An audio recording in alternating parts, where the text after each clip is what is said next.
Ladies and gentlemen, we're here. We're live. We are about to start. We here. Myself, LegendDVash, as always, and as always, my co-host in everything, SamtheMangaMan. And we have a special guest that we're about to introduce, and he's the church. He's the iglesia. And if you haven't gone to him this morning, well, you're about to see the after church right now. Let's get started. Let's see the beautiful people here that we have. Is Myself. it after church? I Is forgot that- the name for it. I forgot the name for round two of the church. I forgot what it called. I drew blank there. But yeah, same right the here. afternoon sermon? Yes, the afternoon service. That's the one. Thank you, Sam. You Oh could my have just goodness. fixed that for me, but instead you have to pop it up in there. I'm You're not like, really hey, a religious man, and I didn't know there's an after church, well, like this an is after after party. service, after the morning service. I just forgot. Hey, I've been out of church after 10 years, all right? It's been a long time. Aniki, how you doing, man? Nah, I'm all right. And as you said, we've already had the Church of MHA this morning. So I'm Yeah. excited, especially because of what series we're talking about today, though. Because there's just a kind of a lot happening right now in all the stuff that we plan to discuss. And Yeah. I do Yeah. mean like a lot happening. Yeah, for those that don't know, we're talking about Kaiju number 8, Undead Unluck, JJK, and MHA. And we do apologize that we've been on a hiatus for both the Shonen Ronin for a couple of weeks and for the anime podcast, scheduling, working, a lot of things going on. So we're here, we're back. We hope to be consistent for the next couple of weeks, next couple of months. But as time will tell, always follow on Twitter, always check the community tab on YouTube to see if we're up to date on anything to be live about. But I forgot to ask this before we went live, but which series do we want to break down first? Event Kaiju number 8, since that was the one on I don't Thursday. mind doing Kaiju number 8 first because that had a lot of interest too, and it did take 2 week. It did take 2 week break, No, it took a and month it's break the because it was from January 6th to like February 6th, I think. Hold on, let me pull it some, up real quick. something like that. It was like after that last battle between number 9 and Yeah. So yeah, because it's bi-weekly, and yeah, it was January 6th to February 3rd, and then one on February 17th. Yeah. So So episode, because they go on the new arc. So it's episode 6 now. I 6. think? Yeah, the compatible user. And mhm. yo, no lie, I'm intrigued. I mean, it's the aftermath of the final battle. Of course, the funeral happens, and at this point, we have to go through the training arc. Everybody needs to be stronger.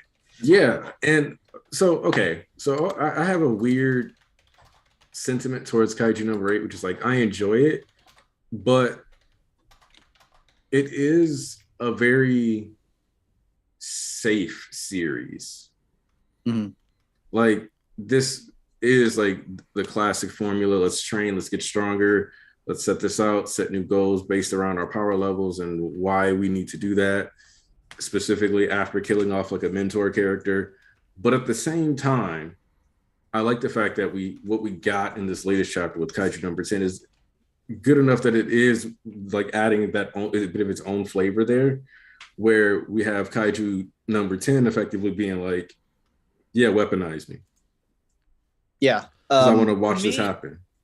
I feel like my gripe with Kaiju number 8, like, yes, it does the trope, like you said, safe with the storytelling, but I feel like being a bi-weekly series, and not that I like, yes, it's 28 pages, is more than the 15 to 18 pages that we get from the weekly Shonen Jump. But with being Jump Plus, I felt like I was hoping for not like a full monthly chapter, which is 41 to 50 pages, but like more story. I feel like it moves with the pacing a bit slow. That's my gripe with Kaiju number 8, because I feel like it moves a bit slow. Because I feel like chapter 55, 56 was so good with the Kaiju number 10, and plus telling Kafka like, hey, yo, if you continue transforming, you may never go back. You may never go back to being a human, but I still need you to fight because we were there that day. Only us, we know how that felt, and we want to get back and get revenge against Kaiju number 9. But now it's like with this ending of chapter 55 that started this whole, Kaiju number 10 wants to fuse together. But I feel like we could have added that story a bit more in chapter 55, but then add more story characterization for Kaiju number 10, and should and plus the first captain. Yeah, I feel like we should have gotten more from, Kafka's friend, who has been his main motivation, especially during this juncture of the story. It does kind of feel like they kind of passed up on a good opportunity to flesh that out. Yeah. And I agree with the whole, this is a bi-weekly series and it's kind of paced like a weekly series, which is even something that I've noticed is kind of an issue with Vigilantes too, where it kind of feels like the extra week isn't adding to the story a lot, and it's kind of confusing because you'd normally expect it to, especially when you have people like Murata who will take that extra week or two and give you ridiculous 50-page One Punch Man chapters where you're like, oh, well, I guess that delay was worth it, with super intensive art. So it is kind of confusing, but I don't know. Maybe there's something more to it, like behind the scenes, because Kaiju number 8, I do think, is a series that would be very good for making an anime for. Mm-hmm. And so it could be that they preemptively recognize it and it is doing well in numbers, that the creator might be working a bit more closely with the anime team or something like that. And it hasn't been announced yet, but we'll get one. And then the Kaiju number 8 anime will have a kind of like a slower pace to it while still being faithful. Do you think it's kind of like One Piece, how Oda likes to make the fights short in the manga, but then inside of the anime they extend the fights a bit more? So do you think it's like that, of how with this story the pacing is slow and not enough meat, but then when we get the anime they will fill in that gap of meat that we don't get in the manga?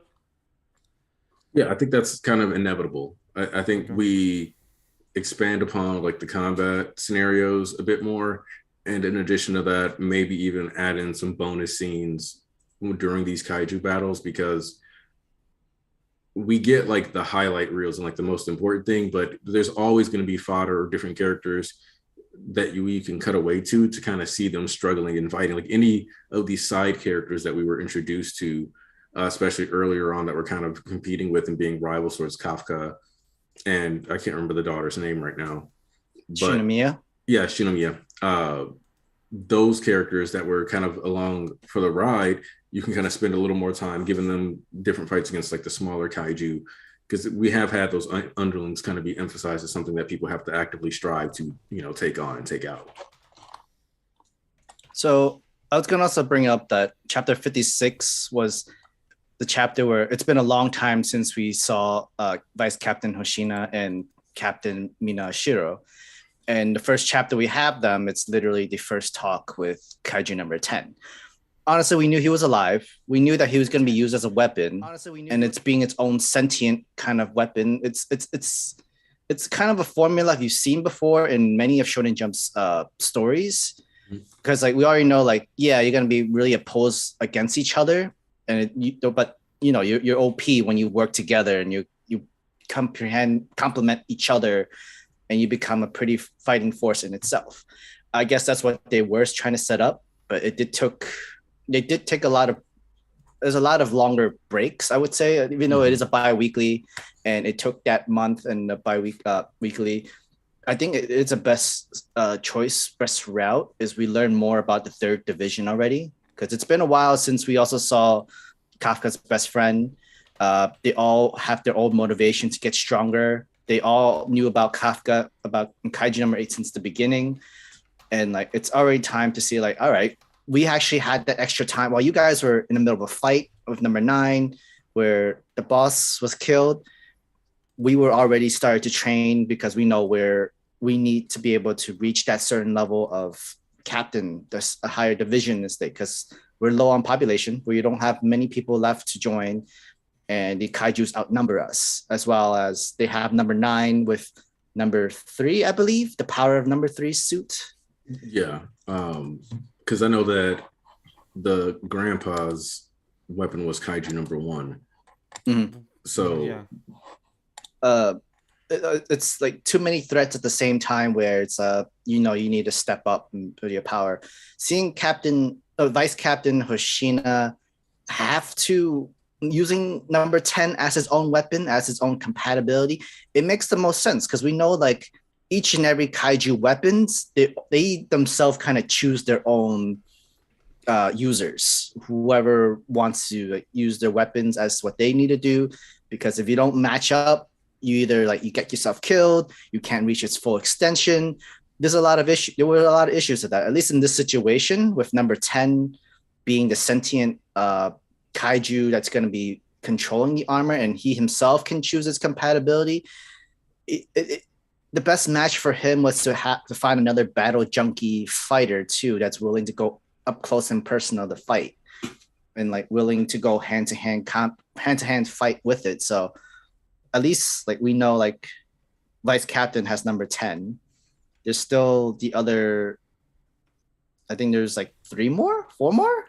Especially want to like kind of add on to that though, because if you remember, part of the Vice Captain's story and the story beat that was being set up was that he, being a melee user, was being considered to be becoming more and more obsolete, you know? Yep. And so this allows for that arc to continue forward where now he's got something that'll probably let him throw out those air slashes way better, more reliably, with less strain on his body, even though it's going to take some acclimating to, since the kaiju is going to want to do its own things every now and then. And more than likely when they're fighting some of the people, if he's fighting a kaiju he's especially not fond of, he might go a little wild and cause some issues there too. For me, well, I'm just interested in this arc or in the next chapter if he gets to speak. What did he mean by his creation? Like, he said that he was made. So now I'm curious to see what did that mean for the other kaijus. Like, for example, we did theorize that our boy kaiju number 8 went inside Kafka, but it looked for Kafka, it found Kafka. But now I'm curious to like, now can we finally get the backstory that we've all been wondering about, or are we still gonna wait and find out about kaiju number 8 later and just know about kaiju number 10, or are they all related somehow? I say it's when he said I was created by them, a whole group, not necessarily mean as one person. So we already know number 9 is not the head. He's not the head brains of the entire group. He was just maybe like their vice captain or their own foot soldiers or that sort of stuff, but had the highest intellect out of the 10. So it could still be humans that created kaijus and just try to use them as weapons and just lost controls and whatnot, world conquest, or it could still be a whole alien sub-bases of where these kaijus has come from, and they're just repopulating and just doing a whole Pacific Rim alien takeover conquest kind of thing on Earth. But I do agree with Aniki. The more thing about it is not that I'm losing interest in Kaiju number 8. It's more like I want more of the meat. Like I want more of the story. Like, okay, you have laid your groundwork. You have already passed the 50 chapter mark. You're about to pass your 2-year mark now soon. Now I'm just like, I want more of the story that you're building. I want more of what you're gonna be creating and telling us about the twists and turns. That's what I'm kind of waiting for. Like, you have had your cast, but he continues to switch with his cast because we haven't met the other Division 3 in a long time. I think it's been like 20 chapters now. Which, out of curiosity, have either of you read Claymore? No. I heard of Claymore though. I've heard of it, but I haven't touched it. Okay. So, and because when Kaiju says I was created by them, it reminds me of how in Claymore, the ladies were sent out to hunt these monsters, and they were specifically more or less stuffed with the guts, like their bodies were stuffed with organs and stuff from another creature. And what ends up being the case by like throughout the story is that there's somebody, like most of the monsters that are out there that they have to go out and kill are other people who are either already people who are killing those monsters, like obviously like converting into them, like monsterizing, or basically artificially created people in general. And so it's kind of like, at this point, it could be that there was some kind of government experiment that has been like stricken from the record that led to the creation of the kaiju. and then them being intelligent enough to maintain those programs. So them understanding that like they're just a byproduct of experimentation and creation that was already done, and that's probably could be utilized, used as a story element and tool to justify them being able to figure out how to monsterize and weaponize their bodies. Because even though none of these people are aware of, you know, humans being responsible for the existence of kaiju, it'll ultimately cycle back to kaiju, like them being kaiju created by kaiju who were created by humans, you know? Mm-hmm. That's kind of where I could easily see this one going at this point. Yeah, I could definitely see that for sure.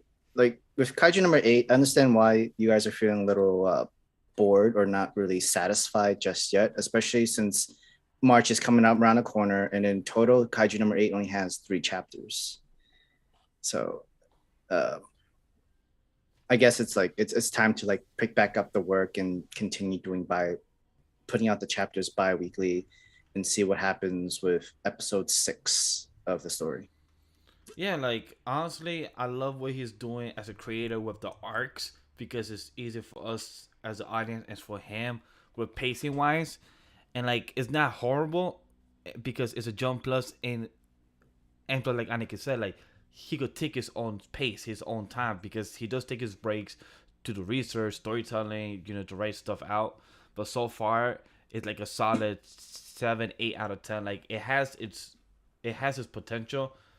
I just can't wait to see what else it could grow into, because I want to see more of it. So overall, I'm excited for this arc 6 or episode 6, and I can't wait to see what it is. That's me. Yeah, I'm kind of good. All right. Yeah. So from what I could tell, chat, and I know we're all excited about, let's just move on to JJK, because I feel like that's like the more meat that we're all excited to kind of break down and discuss. And I feel like that would be one of the longest ones other than MHA. So I feel like we should break that one out. So who wants to start? Aniki? Sam? For JJK, or you said? For JJK. For JJK? So, okay. Literally, this is literally what we're going to be covering is so far what the Sentai Colony arc is going through, and it's only Yuta as the main character, which I think I'm fine with that. It makes a lot of sense considering the movie literally just happened in Japan. It's still doing top money in dollars up there. It's coming into the States. People can watch it now. And I mean, Yuta was the original main character for Tokyo Metropolitan High School, which was the JJK story a year before JJK. Mm-hmm. So, because it's easy to forget, but like the Night of 100 Demons or whatever was, you know, the story arc that focused on Yuta back in JJK Volume 0. It's just that it was what was going on around Yuta instead of what was going on at the actual event, which apparently the movie has both sides of the story displayed. So that's why there was those clips online of Gojo boxing people, because we were getting to see both sides. I can't wait to see that movie next month. Oh yeah. And by the way, guys, buy your tickets. It's coming out next month on US and Canada and other countries around the world. So if you have a theater, go watch it. It comes out next month, sometime in mid-March, right? Mid-March. The 18th. 18th. You see? Yep. So I just want to tell people in case they've been living under a rock. I just want people to know. But I can continue. So. But also, I like getting to see you to just kind of take on this role, because his purpose and what he's setting out to do is basically protect his master, who had to come in and kind of help him out a bit towards the end there, where the person who closes out the deal for Yuta, so to speak, back then was Gojo. And the idea that now he's trying to pay that back and make sure that Gojo doesn't have to carry that burden anymore, and he's more than willing to go ahead and just run through any sorcerer that he sees, kind of shows like how dedicated to actually helping the people in his life that Yuta really is. Because you see immediately he's asking them about, do you have any people you actually care about? Like, what's up with all this? Because he's like, why are y'all just this dedicated to playing this game? If you don't have to play this game, why are you just running around doing this? Why didn't you just hurry up and find a way out and move on with your day? And I think those are fair questions for him to be asking. And then, like, I think her answer was that we've technically been trapped in the underworld. That's what she said. And Yeah. this is like basically our chance to be able to be like come out in the world. And yeah, if you win the game, you get to live out in the real world, which is understandable.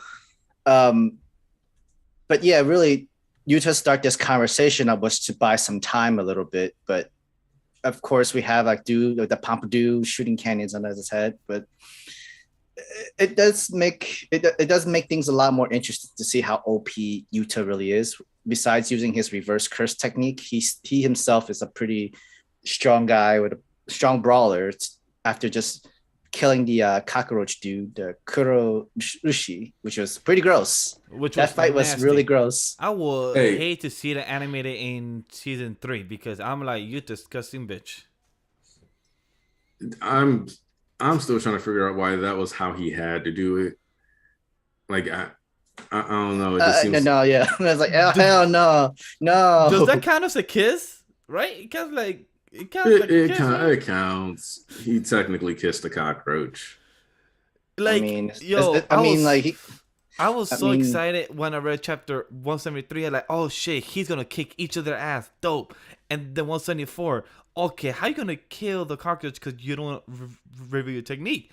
And then by the end, I'm like, really? This is the only way you chose to do it? Like, it makes sense though, because the other two were keeping their eye on Yuta mostly, because it's just literally picking up the scraps of the winner.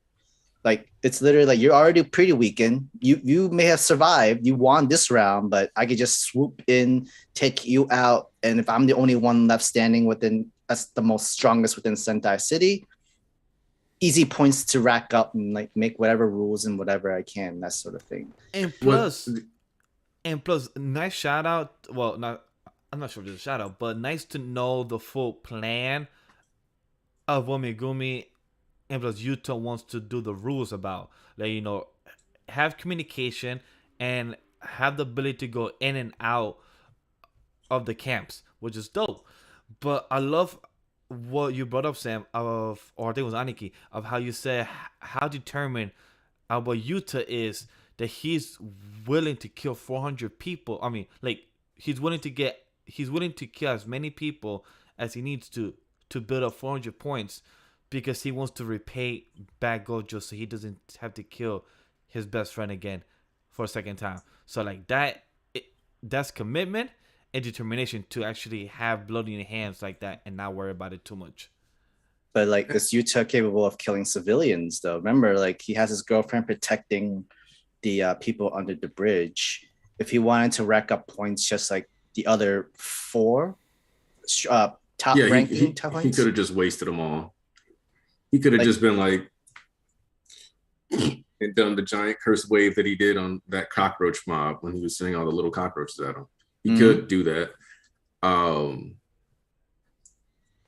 he could just bring her back just so, like, I have a partner with me to at least help me fight, because there's 2 enemies at this very moment that's left standing. And he also hasn't copied any of their techniques yet. Because you remember, or I don't know if you've read Volume 0, but in Volume 0, he copies the cursed speech technique. And he copies something else too. So it's like he's capable of copying cursed techniques. Whether that's his ability that lets him copy cursed techniques or it's Rika who lets him copy cursed techniques, I don't remember which one. If I have not read it. I didn't want to spoil myself for the movie. Yeah. It's all good. You guys can still talk about it. No, it's fine. You guys can still. I just wanted to, I didn't. That's why I just tried to like leave it at what his curse technique does, because I was like, for the sake of like what he's getting into, we have to be able to. From what I can remember, it was Rika that could do it because she's the one that did it in the fight with Gojo's, or at the time that we didn't know, it was Kenjaku. Geto. Not Kenjaku yet. It was still Geto. It was still Geto. At the time, they did use his abilities to copy, but I don't know if he still has it from what happened since then, or if that's Rika's then, because we just need to see. Because if he could copy the ability after this chapter, or if he does use it, then that's some type of confirmation to see if he still has it, because we haven't seen him use it, or I don't feel like he has gone back to the wall to actually use it, to actually feel like the day is actually corner. That's why I feel like that's when he will use it. It looks like even Yuta seems like he could go all day if he wanted to. The special parts of reverse curse technique is you get to heal yourself, and Yuta has almost like a bottomless amount of reverse curse technique too. And he's going against the Sky Assassin, which her power, her curse technique is weird. It's very weird to understand. Like the sky or space is like a whole it's like paper to her, its own plane. The way distortion? I see it is that whatever she grabs in the air, she can make into a surface. Like she can make the air itself into a table or into a blanket. That's the way I see it. Like she makes the object that is gas into a solid object. That's my understanding from it. It seems like everything around her is a curtain, and she can use that curtain to just like use it as a weapon of some sort. It's like she can. It seems like she can manipulate. She's manipulating space itself, and so it's kind of like this. She's literally warping reality. Mm-hmm. So when she's like going, it's like, nope, I'm moving the path of reality this way, so that anything that's over here is automatically out of the way, so that this automatic.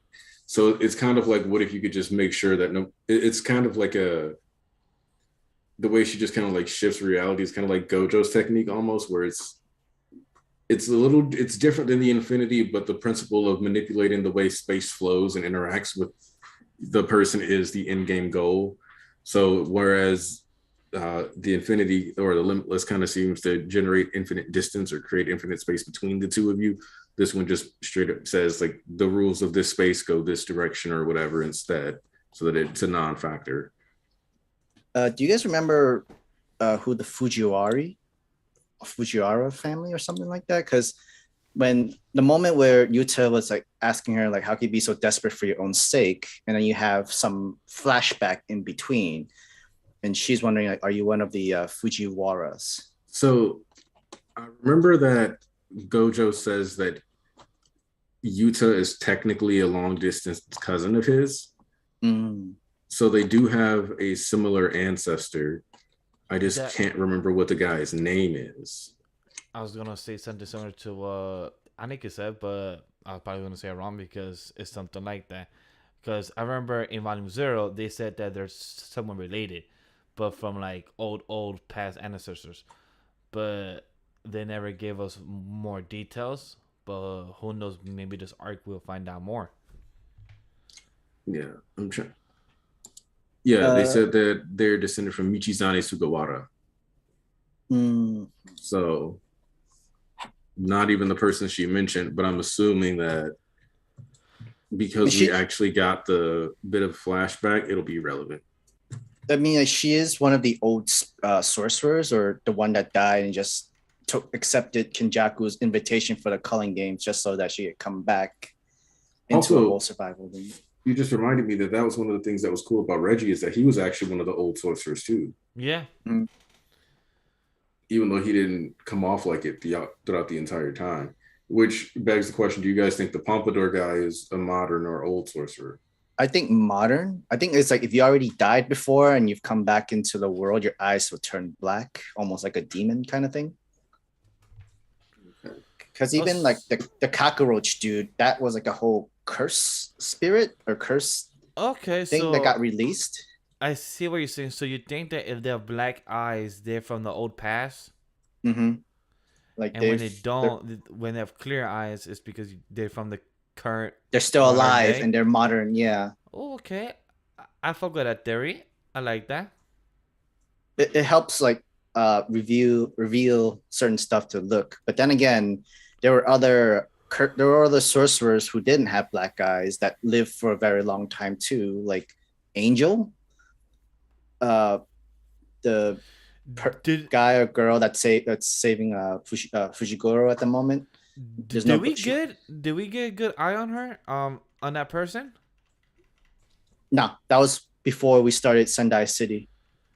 I double checked. Reggie didn't have the black eyes though, so that's just something about her. Yeah, about her and Brother Cockroach, because I was about to say that too. I mean, she was a former assassin, and now I'm thinking Kenshin Ashura. It's like her entire family has black eyes, and because they're like the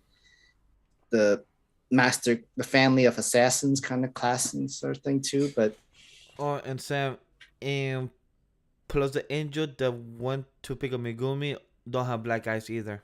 Yeah, she doesn't. Yeah. So yeah, but nice theory, but it could be a family genetics thing. Yeah, it's probably the same as like how Tuna Mayo Boy always has the marks and stuff like that, and that seems to be a sign of the family. Right.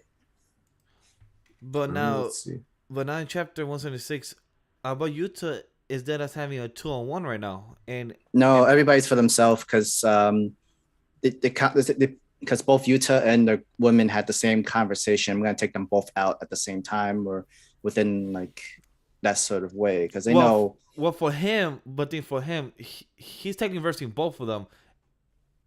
So they're all technically having a 2-on-1. They're all technically versing each other, but they're all technically doing a 2-on-1 in some way. I mean, it's the best way when it comes to be the last man standing. You mean you rather have your enemies take each other out before you take the last person out and be the lone survivor and that sort of stuff. But I think Yuta might be too much for both of them. Off question. I forgot who's stronger, Yuta or what's his face? The guy that claps. Toto? Yeah, Toto. Yuta. Right, Yuta, right? Yeah, Yuta's supposed to be stronger. Yuta. Damn, because that would have been interesting if our boy Toto was in this fight. Look, Toto doesn't even have a curse technique anymore, technically. But thing is, even though he lost his hand and he can't clap no more, can he just snap? It's kind of the same concept. Based on everything we know, he can't, but he technically should be able to do like that. But then he himself says that I can't use my curse technique anymore. Like so he himself would only know that. True. Remember, he faked it. It's like, sorry, my curse technique was already over and gone. That was just to like fuck with you, just get that blow into Mahito. Like, oh, that was a nice shot though. Yeah, got him hit with that black flash. Nice black flash. I mean, I wouldn't be surprised. Like, I would say Yuta could do it, but it seems like Yuta is so good with his cursed energy that he doesn't need to, right? It's perfectly in sync, so he'd never have that latency almost. Doesn't, because even he can also like use his sword with it, like use the reverse curse technique onto a weapon that he's holding onto. Like, remember his fight with Yuji? He stabbed Yuji in the heart. However, he uses reverse curse technique to heal everything from inside, from the heart and the body outside to make it assume that he died, but just knocks him out. Yuji has a lot more versatile like abilities. It seems like this, and there's still probably more that we don't even know. There's almost untapped potential that people even said like, yo, he rivals against Gojo. They keep mentioning saying like he rivals against Gojo with the same unlimited powers.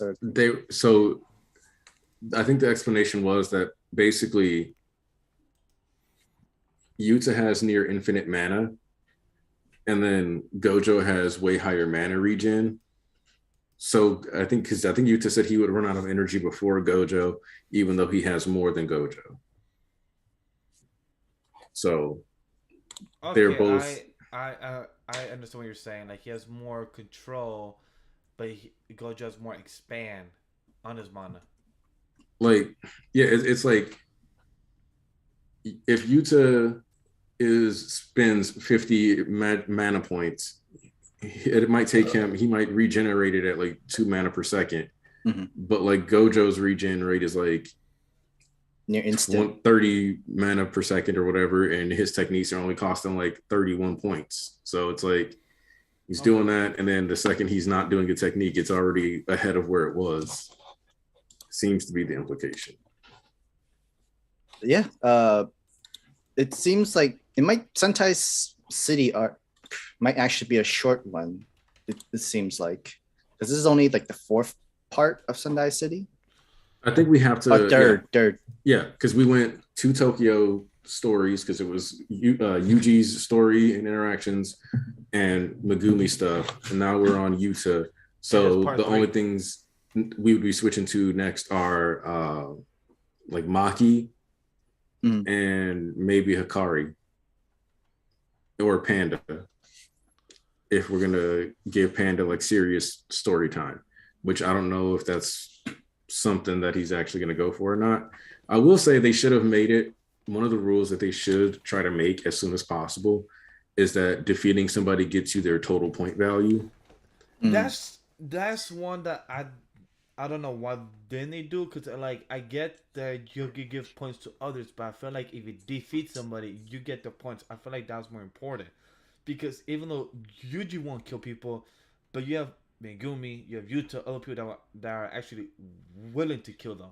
So I feel like that rule should have been placed first, like a rule. I think it's just so like I think it's just so like the characters are not forced, like not forced, just instantly think I just need to kill him right away. I collect all his points, but it also gets your enemies, like unknown enemies, unknown characters who want to collect points fast and easy.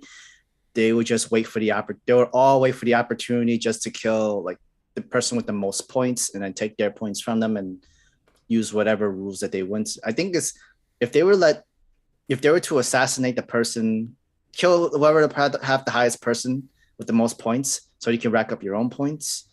People will make up the rules almost instantly the moment they reach the 100, and just you need time to think of what rule to make in order in this situation where you can save yourself before someone else comes and kills you and make a rules on their own.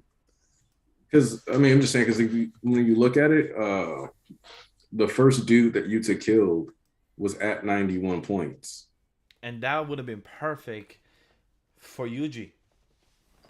Yeah, because he would have instantly hit that 91 points, and then because the cockroach pulled out right after that, he would already be at over 100 points now. Yeah, he would have had like almost 200 points, and Yuta wanted to have 400 points in its entire total. Yeah, at the moment has only like 35. And since he just beat the cockroach curse, he should be at 40 or 36. Because I can't remember if curse. It's a curse. It's a curse. It's a sorcerer. Every sorcerer is 5 points. Civilians 1 point. So yeah. Even if he beats these other two, he's still only going up to 45 points, which is insane. I'm also wondering too, like, so everybody in their own city can make the rules within the culling games. Does the rule makes up for everybody in every district of Japan's rules? I think so. Or is it just like on their own like placement of wherever they are? Just know like these 7 rules are for everybody first, and whoever has 100 points can make new rules for themselves, that sort of thing. Well, we will find out once Yuta gets another 55 points. We'll find out if once he makes a rule, if that rule gets established everywhere else, because they will most likely show Yuji or show Megumi and see that point about. I'm pretty sure it adds all around, because if you remember, Yuji and Megumi kind of got separated, and then they were able to redistribute points after Yuji won. So it seems like, but of course you could argue that Yuji and Megumi are supposed to be in the same colony, but I'm pretty sure that when we switched over to Yuta, he acknowledged like, okay, cool, that's one thing, but I'm gonna make sure I get all these points regardless.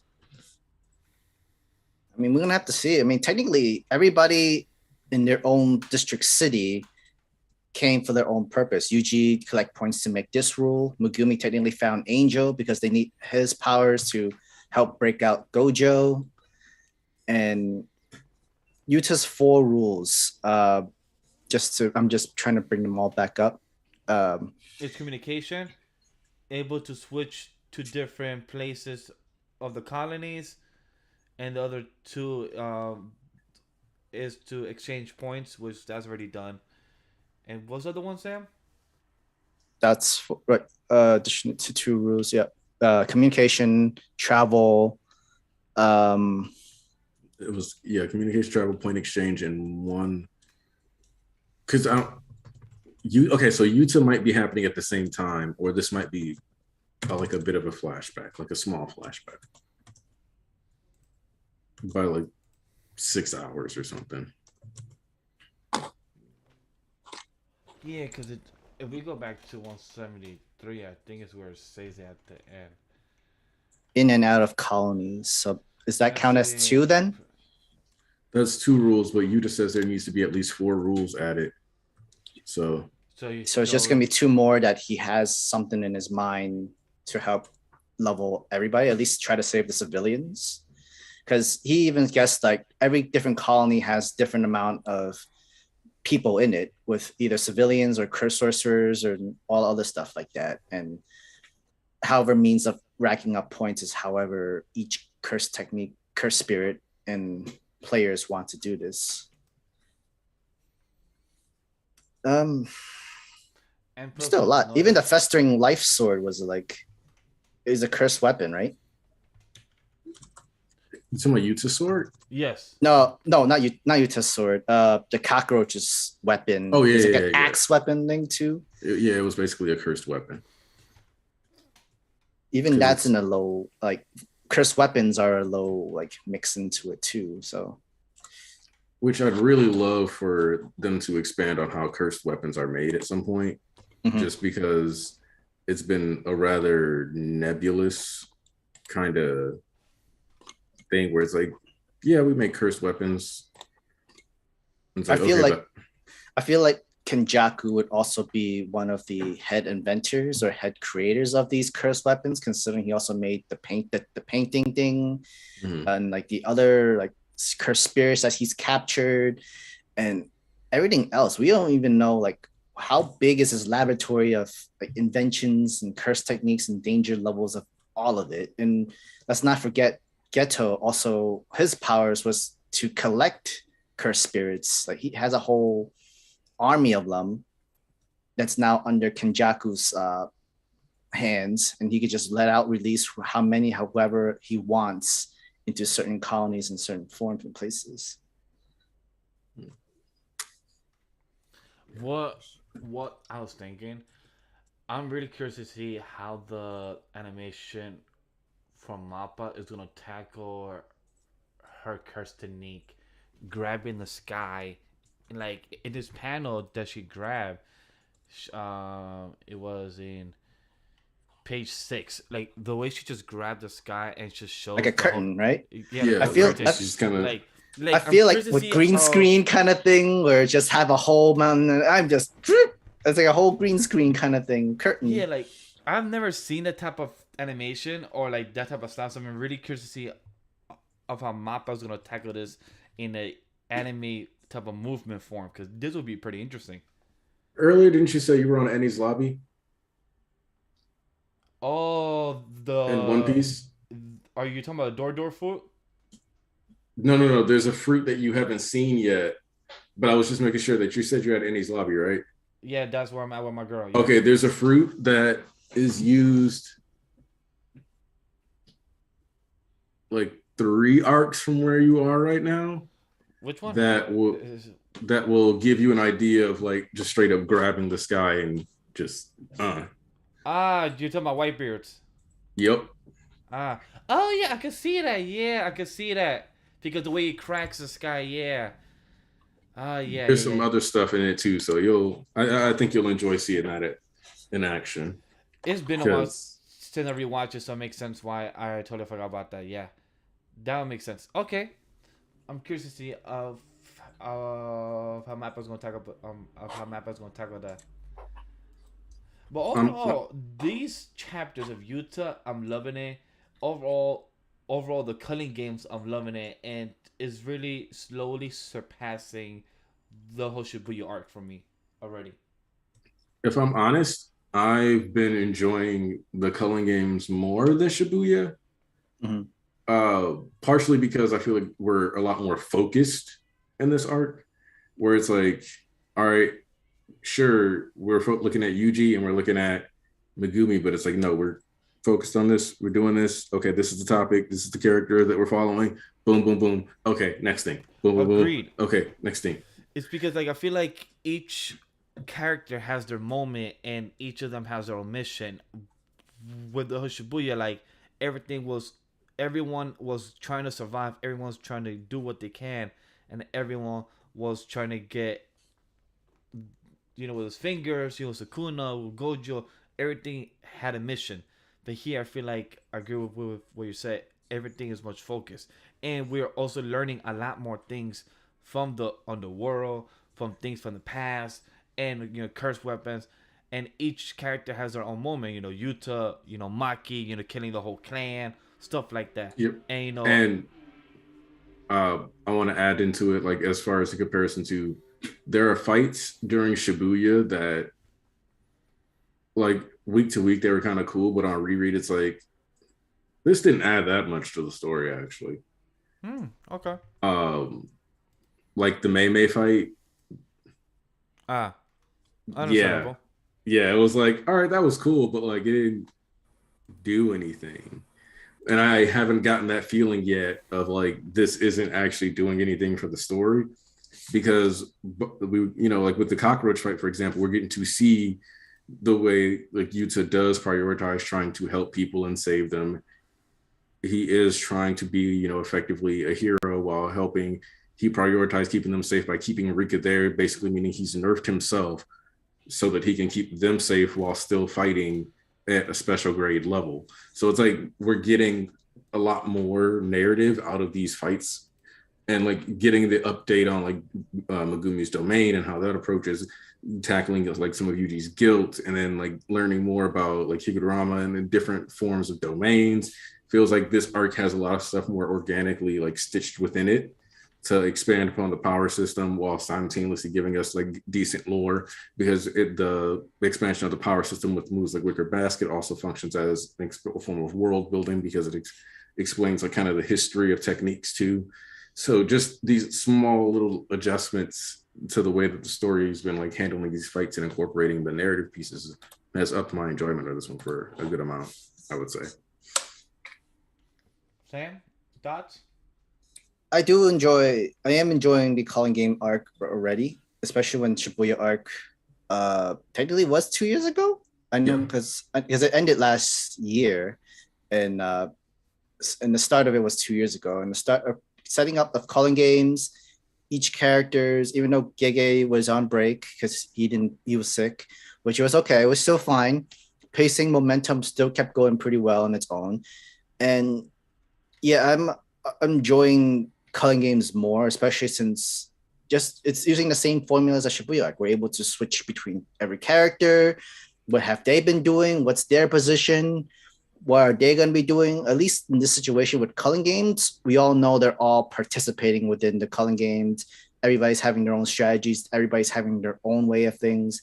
Because even Megumi said it, like even though Yuji may not want to kill people and might hesitate, I will not hesitate to kill people, because I know my motivation is to save my sister. And I want to see him kill people. I know I talk about this in Black Clover. Like I want to see death. I want to see disaster, but we don't fucking get to see it. But in JJK, Geji gives us hope, light, and darkness all at the same time in chapters. And I just love it when Megumi get these type of moments of what he did with our boy. Like he literally was just swinging a truck around, a house around. So I just love what he kept doing, and I just want to continue to see him be put back in a corner and just see him go and killing people. It's just, I love his character when he gets put in the wall, and I just want to see his perfected domain expansion. How can they improve? I can't wait to see that. Yeah, and we already know that Mahogara is Megumi's endgame goal for acquisition. Yes. And personally, I think that with Mahogura's design being so angel inspired and the fact that he has a blade of positive energy, I'm really looking forward to how Megumi is supposed to defeat Mahogura, or if it's going to have to be, he's going to have to basically be special grade level just in hand-to-hand combat, plus have to set it up so that one of his other things, as well as other shadows that might be still in the background, because we've gotten the divine dogs, but I think because there's supposed to be 10 of the Shikigami, if I'm remembering right. So we've got each sorcerer can hold up to control up to 10 Shikigamis in them. So we got the frogs, we got the bunnies. I think each divine dog is their own thing. Mm-hmm. We have Max Elephant. Mm-hmm. What was the other one? The bird. Yeah, Nue. Nue. And then we know Mahogura exists, so I think that leaves like 3. 2 or 3 more. Oh, there was a snake that died. Say, did he have some type of reptile? Yeah, he had a snake that was killed by Sukuna in the beginning. But then when he gets killed, their power goes to the other Shikigamis, and it opens up a free space of him. But I don't think filling out the 10 again. I don't think he has chosen a new one unless it has been done off screen. But it's different. It could be. I mean, so the real question for that is also like, what are the rules to? Because is there a set Shikigami that you inherit? Because if there is, then we know that once one breaks, their power might distribute, but then you're still just down a Shikigami. Yeah. And then there's also the Shikigamis where it's too powerful that you and someone else with you have to fight to take down in order for that Shikigami to be following you for you to be able to use. Because we know Megumi's try to summon one to kill the luck guy, the guy with the hand for a sword, but Sukuna just interrupts in and killed it. However, with Sukuna coming in to kill it, it breaks the rule where you have a third party, you guys, and he was the one that's killed it. So technically, she does not follow Megumi. But it just give us an idea of how strong Sukuna is. But and there's apparently other Shikigamis that are just as powerful as that thing too that fought Sukuna. Well, we haven't seen it, or we just know about it. But who I do want to see also enter the cutting game that was said in the chat, I want to see Maki. We don't have any confirmation yet that she's in the cutting games, and I can't wait for her to join it. I mean, she's on her own quest, the extermination of the family of the Saying what family is gone already? They're all dead. I mean, you know what? I don't even need to bring up the name anymore. She's already probably wiped them all out. That was what was funny about when Megumi was like, "I'm the head of the Zenin clan," and then dude was like, "Oh, word," and it's like, "Yeah, for all that means now." Yeah, like you, you and 2 people. That's it. That's all that's left. And I don't see Megumi being the kind of dude that goes out there to just sow his oats randomly. So he time to rebuild the clan. Let's pop 10 kids out here. Like, that's not Megumi. So yeah, it's all that's left is him, his sister, and Maki. That's it. Yeah, because Mai is dead, and what's her name technically doesn't count as the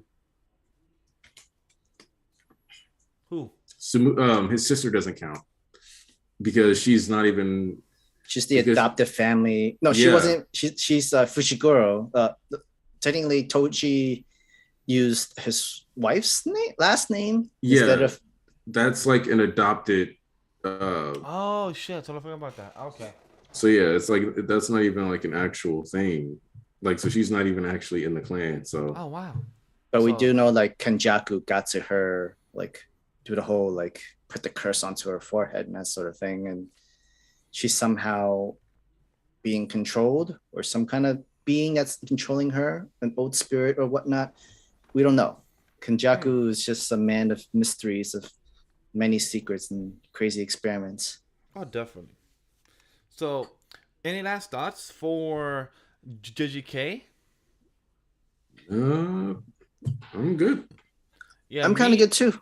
the only thing I think this fight with this trio, I think will last another 2 or 3 more chapters. Yeah, I see that too. Yeah, no, I see both of them losing because Megumi, I mean not Megumi, but Yuta was working around some of those energy blasts and all of those stuff already, and was figuring out what the other girl's technique is. To me, it's just a matter of time before whatever like Rika gets done keeping those people safe and pops back up by him, and then he just starts doing whatever he needs to do. Yep, I agree. Now, let's go to the church. Let's go to the after hours. You know, right, Sam? Oh, we're not doing Undead Unluck? No, let's save Undead Unluck last. All right, that's fine with me. All right, so Aniki, wanna start us first because we haven't spoken about the last 4 chapters. So how have you thought about this All right. confrontation? Like this plan that All Might and I forgot the cop Sukauchi. I appreciate it. All Might and our boy Sukuichi planned this out of how to confront All for One and split all of them up in this past 4 chapters plan. What did you think of this? And how do you feel about Aoyama? Because I don't think we have spoken about this in a while. So Aoyama is somebody who, whenever I talked about students like the traitor, I was like, based on certain lines of dialogue, there has to have been a traitor for a long period of time, where it really does sound like they're implying there's been traitors for a long period of time. But to that same degree, I always said, I think it's Nezu, but if it's a student, it has to be Aoyama. I've said that a lot. Mm-hmm. And so for me, it was just kind of like, yep, here we go. This is the payoff. We're finally getting to see it. And what the main thing that I'm worried about right now, like when you look at what today's chapter was and like some of the previous stuff going on, is where is Spinner? Because there's a whole heteromorph army that is following Spinner, and we don't know where they are. And we know that Compress is supposed to come back to the story, and Maki is just somewhere sedated. There's so much, like even with these matchups showing up now, there's a lot going on in the background that kind of needs to be addressed, especially because if you noticed when All for One would talk to Spinner and he was talking about how Spinner is important, Spinner looked entirely tired of All for One's bullshit. And he's only here for Shigaraki, so that kind of makes him a wild card in all this, because Dabi's throwing basically one of the longest tantrums, and Shigaraki's kind of being exploited by All for One, and All for One is just trying to be the man on top. So most of these people's goals have nothing to do with what Spinner's trying to achieve here. Mm-hmm. So that's what I'm looking for here, is like what's going to be, because I could just as easily see Spinner being the whole reason All for One fails. I definitely can see that. But at the same time, like the protesters, like in that last page or the second to last page, they already like were coming out from the Rumble. They were all working together for this moment to like start a riot within the safe house of UA. Mm-hmm. The only problem is like they were just a day too late, or at least a couple hours too late, because like the kids started to head out of the school and they do their own thing, and whoever remaining heroes is left to protect UA is going to be left there to protect UA. But at that point, it doesn't really matter anymore if there was a riot or there is a protest. I guess they were late to the party. However, when it came to All for One, like they're going to do their own thing. I'm going to see if this played out with Ayama, lower out Deku by himself. That way we can have like a whole, all at one, everybody all together to fight Deku by himself. We have our boy, the Manoma?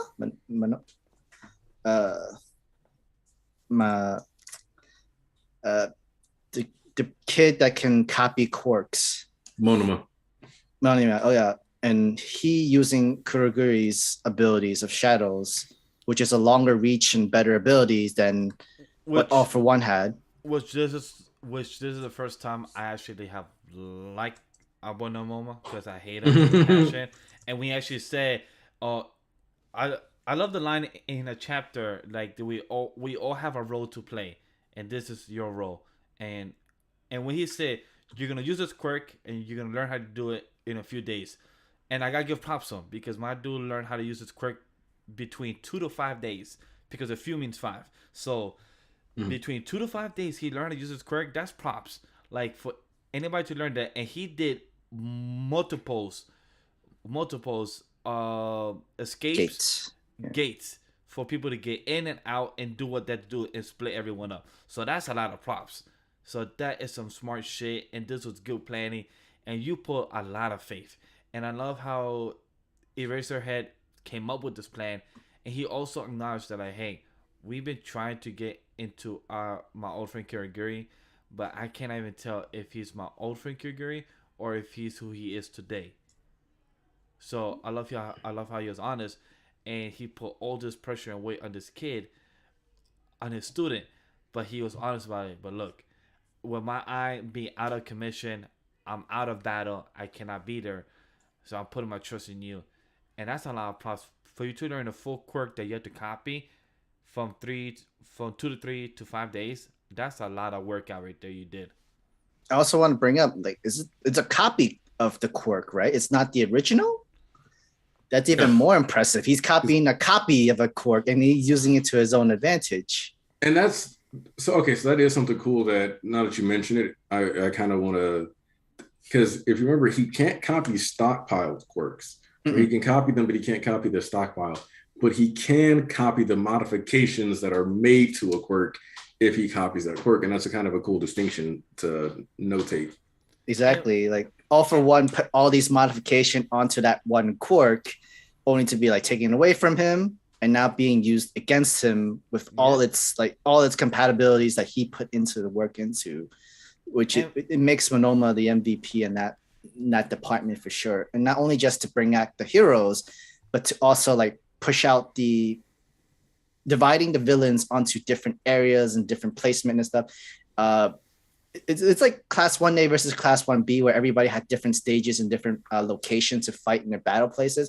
They were technically trained to fight in different areas and arenas and places. So you're no matter what Sam, circumstances of it. The arc had a point where people was calling it useless and pointless in the timeline. So you're saying that this they had the training. They've done training. They've done training there. They've done training there before. Like even class 1A was like there to fight in its own self.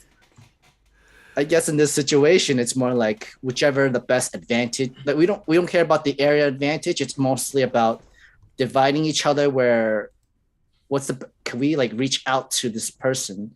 Because even in chapter 341, I believe, when we had the villain side, Dabi revealed that he took blood samples of Twice and he gave it to Toga. It's like, you want to keep Twice abilities alive. You want to keep his spirit alive. You know what to do. You have the most love for Twice. You can bring out Sadman's parade, even though the heroes thought that it was over. Hawks killed Twice. We don't have to worry about the Sadman parade anymore. But I'm curious to see if that's going to be used, or curious to see what's going to happen, because I don't want us to jump into with Deku and Toga yet, but it's very curious about that because I have questions and have theories. But I do want to continue talking about shout out to another student. It's a boy Shinso. I love his costume. His new costume is dope as hell. And I love that we actually turned back to know that he was technically supposed to go to class 1A or class 1B, because he did get approved from the school because he did a good job and everything back versus class 1A versus class 1B. And he did a lot of training to improve his quirk. So, but we didn't get confirmation of how he improved his quirk or what was the process. But I hope we find out in the future, because very curious to see, did he unlock quirk singularity for his quirk, or did he train his quirk like a muscle and that's how he improved it? That's what I'm curious about. It's always the muscle answer for me. I always lean towards the muscle stuff, developing. I think that quirk singularity is a real danger, but that's something that stems from situations like Shigaraki's. anything else, even like the idea of quirk awakening, all that is just learning how to apply the mechanics of your quirk better. And you have so many characters that kind of show you the way they've upgraded and utilized their quirks better throughout the course of the series. Whether it's Bakugo, who, if you really look back at it, why was Bakugo stuck at Kamino? Because he wasn't good enough with his explosion to consistently fly. Yeah. Current Bakugo, you constantly see him pretty much only flying places. Because it shows the difference of how he has improved. And it always reminds me of the comment he said. I think when he was talking to Kirishima, back in season 1 or back in season 2, I forgot what chapter, but I remember during the season 2 was it, I believe, that he told that he has learned how to improve his quirk because he told the class that our quirks are just like muscles.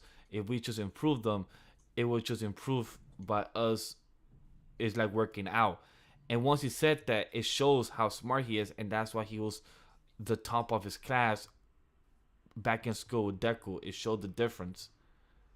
There's also motivation too. Like, isn't just like training your quirk over and over again. There's also the motivation, because Shinso's motivation is, I was supposed to move up to hero classes with you guys, but unfortunately, because of Senso incident, the whole the hospital invasion, the whole Kenjaku war thing that was supposed to happen, I couldn't move up and improve. I couldn't move up to the heroes classes with you guys. So the best way I could do this was to just like keep training my quirk, keep making it better and better, and it came to the point now I can manipulate voice. And because especially with Shinso, I think that he had so little to no quirk training. That is true, because he was pushed into the regular hero class, right? So it's not like he was getting any practice. So yeah, as like for example, if you ask Shoto what his power was when he was 4 years old, he'd be like, I can make fire and I can make ice. He wouldn't be thinking like, I can make flash freeze, heat wave, I can do flash fire fist. If you guys saw the movie, I can do, like tossing ice like shuriken and stuff like that. Or if you've seen that animation sequence even on Twitter of like when he's making the path to save Rhodey, like he wouldn't have none of that. Like, so his growth, like the character's growth throughout the series has been documented. Even Endeavor, interestingly enough, has one of the same markers of growth as Bakugo, in that both of them are characters you can measure their growth by how well they can fly. Yes, because I remember back in when he first fought the high end Nemu, he couldn't fly as high. Now he can fly with no problem. Yep. So that's dope as hell. Yeah, like when you look back at the Star and Stripe fight when they were on the way there, Endeavor just opted not to be in the car and was just flying the whole time. Yeah, like it shows just how much comfortable he is with his abilities and everything. One more character I just want to give a shout out to is our girl Uraka and plus Deku in chapter 342. The way that with everything going on, they both never had the chance to talk. And I love that conversation of just how Uraka was trying to tell him like, hey, I spoke to Toga, this happened, it was just weird going on. And just both of them to looking at the city and both of them trying to understand what's going on. And then Deku said, hey, I understand it because I'm in the same boat. And just both of them, not talking about feelings, just understanding that this is the moment right now that they're both going through. And both of them have to understand that what happens next might be the end, or what happened next, they could finally talk about their feelings. That's technically what I see that's going to be happening for the next chapter. The conversation with Toga and Deku, and technically Uraka is right there too, and they both technically talked to each other and had that whole change of ideals. remember Uraka last word she told Toga was, "I gotta take you down because you're a criminal, because the stuff that you've done is like is too evil. It's criminal. I have to take you down." Which Toga like react to it like that's what I thought. You have to like people like me are not fit within like the society and stuff, but I still want to hear what Deku have to say because so go for it. What's to say, and I think that's kind of what the Deku no Uraka conversation was setting up, because now when we start the next chapter and we're focused on this Toga conversation, they can be like, nobody do anything. I need to know something. And then you have that pause before it's like time to fight. And I will say that one of the main things that they're going to need to focus on now is getting Deku back to Shigaraki. But I do think there's going to be time for this conversation at least, or they're going to try to have it. Yeah, like, so I think it's the best time too, considering like chapter or two. I think it's the best timing considering like Toga only has the near end Nomus and probably the other criminals and people, like none of the main League of Villains enemies with them. And we noticed that Deku's danger sense was not triggered by Toga because she wants this talk, she wants this answer, because that's danger sense is triggered by killing intent. Or like intent to harm in general. Like, because like Monoma or Aoyama actually set it off when he was going to try to shoot him with a laser. And he straight up says during class 1A to Midoriya, which was funny because I remember on one of my streams, I'd said, what if Bakugo didn't set off danger sense when he went to find Deku because he wasn't actually trying to hurt Deku, but bring him back? And then somebody was like, I think you're doing a little too much with that one, bro. And then it ended up being that like all of them were managing to attack Deku because danger sense wasn't going off, because they didn't actually want to hurt him. They were just trying to stop him. But it makes sense because Toga don't want to hurt him. Toga just wants to get his perspective on this whole situation. And like in the chat as well, Toga might also want to ask him to save Chigi. Like, hey, I need you to defeat. I don't think she cares. She only cares about everybody in the League of Villains and their stuff are only thinking about themselves and their own goals and their own motivation. It depends because each has their own goals, Sam. But at the same time, like for example, Spinner, he has his goals to follow Shigaraki. Toga has her own goals to do her own thing, but she also cares about the league because of Twice. But Twice ain't here no more, but she still cares about the league because technically that's her own family right now at the moment. But now technically it's some type of disarray because of All for One. So I feel like she's doing a 2-on-1. She's trying to ask for help from Deku, but she also is asking him to hear his perspective in this whole type of crazy mess. Well, I mean, even Toga has her own weird ideas of likes and dislikes and interests. Lucky for her, like the three main people that she got interest is Uraka, Deku, and Sui is also right there too.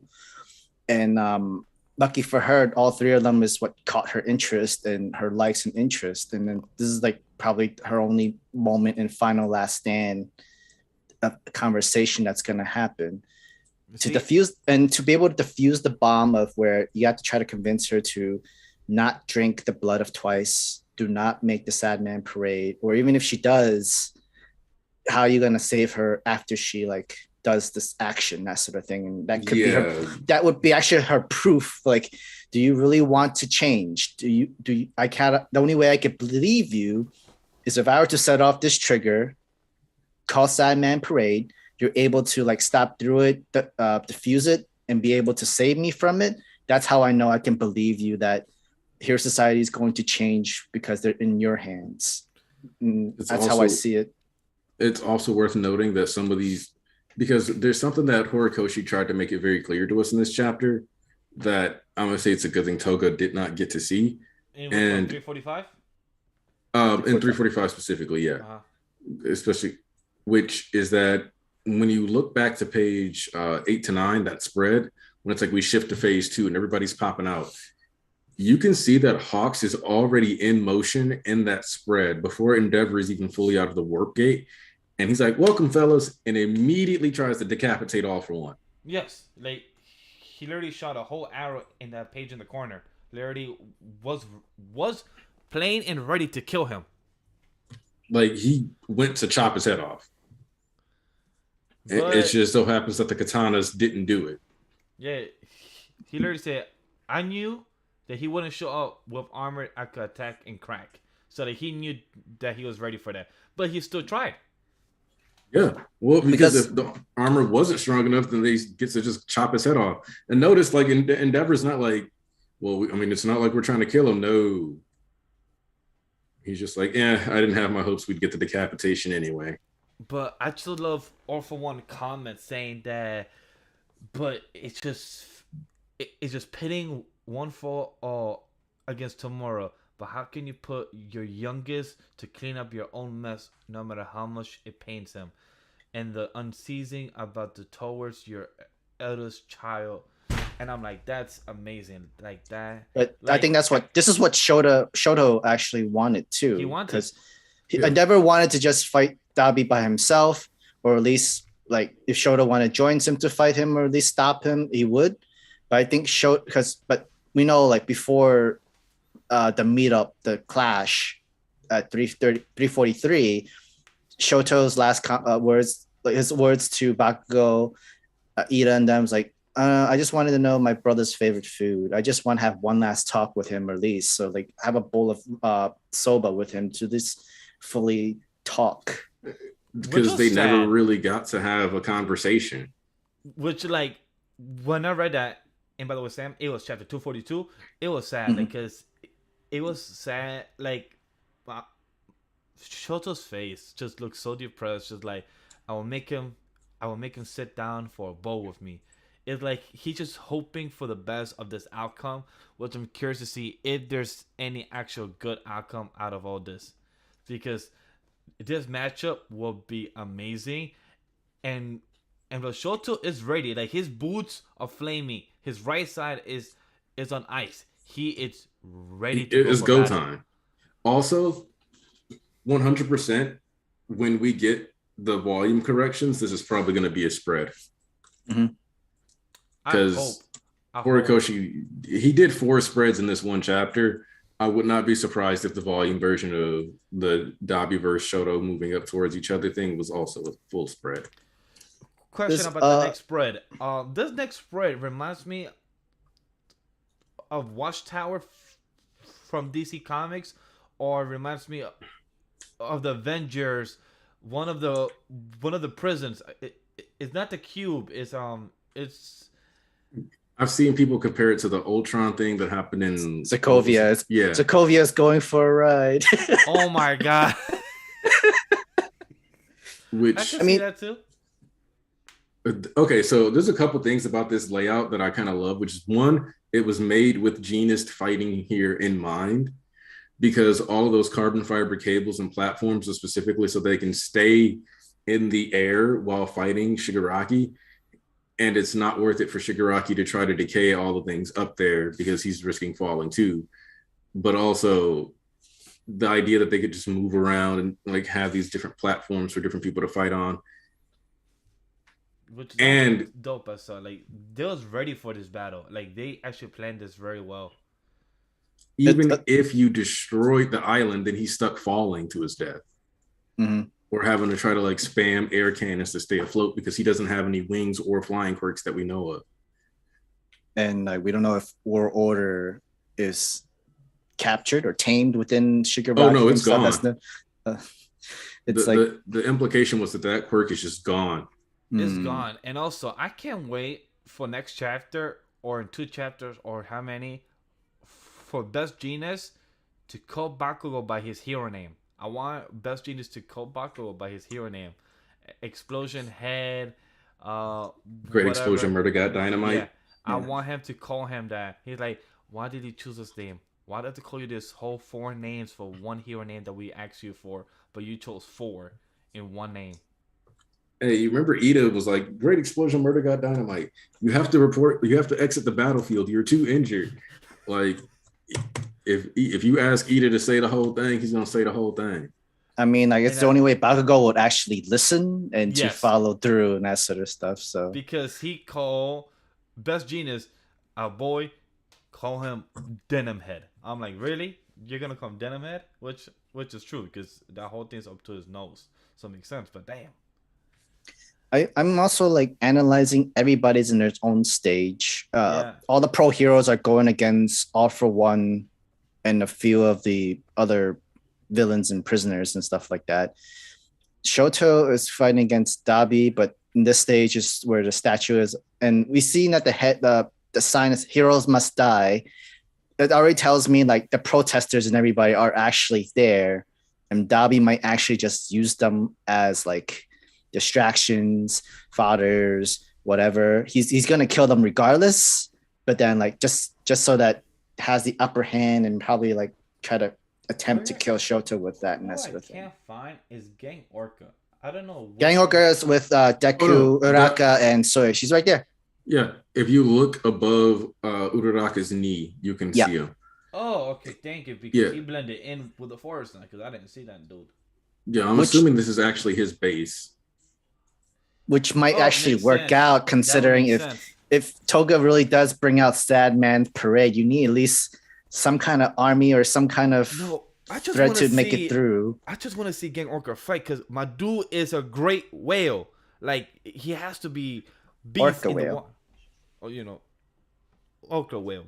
But you know what I mean. Like, I just want to see this man. Like, when I saw him in that spread in 343, the ending, and when we saw him, like, just going, like, I just, like, my dude was excited to fight. Like, that expression looks like he goes, like, that expression of his looks like he was, like, oh, I haven't let loose in so long. And that's what got me excited. His arm was broken like a noodle by Makia. So, you know, when you almost got put out the paint, you're gonna come back for that vengeance. And Miracle too. She's there with that new arm thing. I can't wait to see what she does. And leg. Yeah. So I can't wait to see what she does. Like, this spread of chapter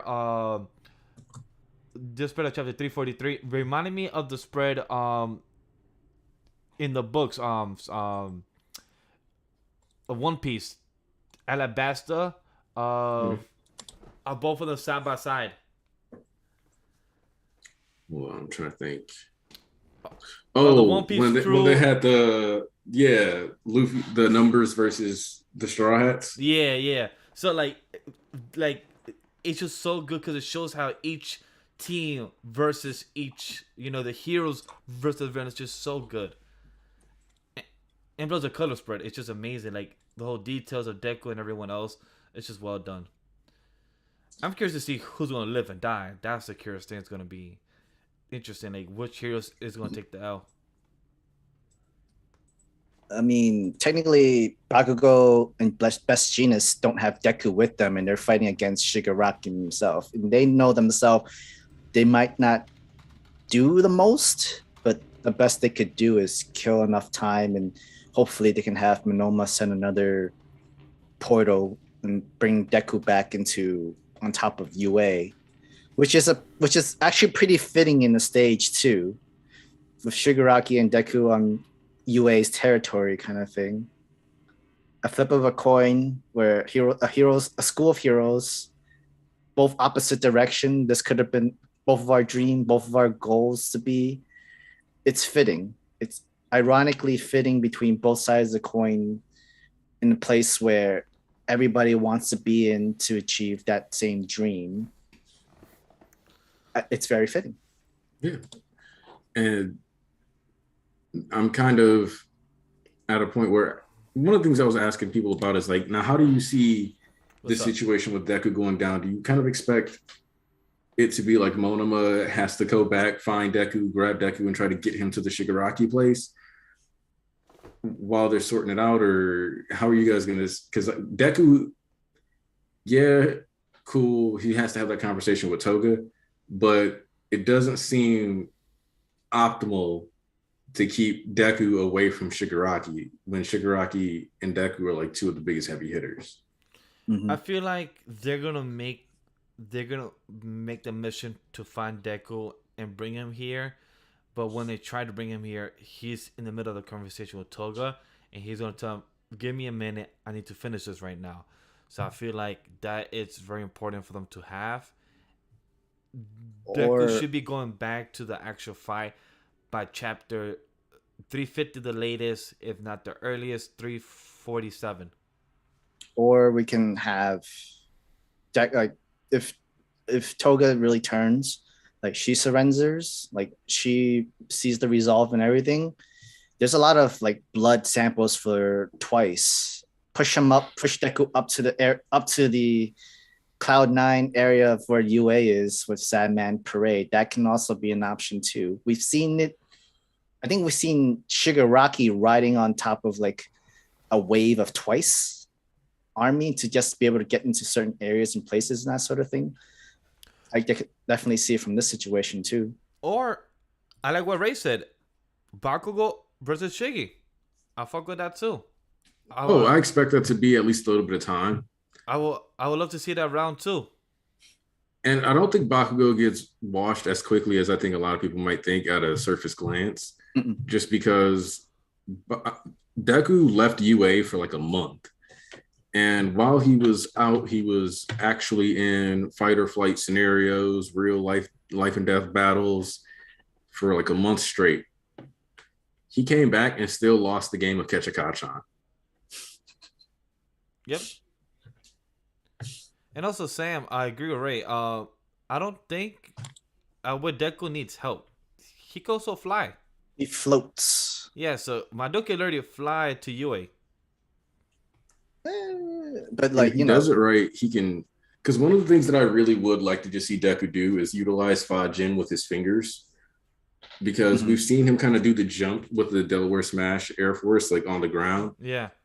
So the way I kind of look at it is that if he can build up Fajin faux 100% blast, then he can kind of take off and then use that for flight and then just keep recharging it, just flexing his fingers and then boom, flex his fingers, boom, flex his fingers, boom, and just stay afloat and fly where he needs to fly if it's really that big of a deal. So you're saying like he will be creating his own type of sonic boom?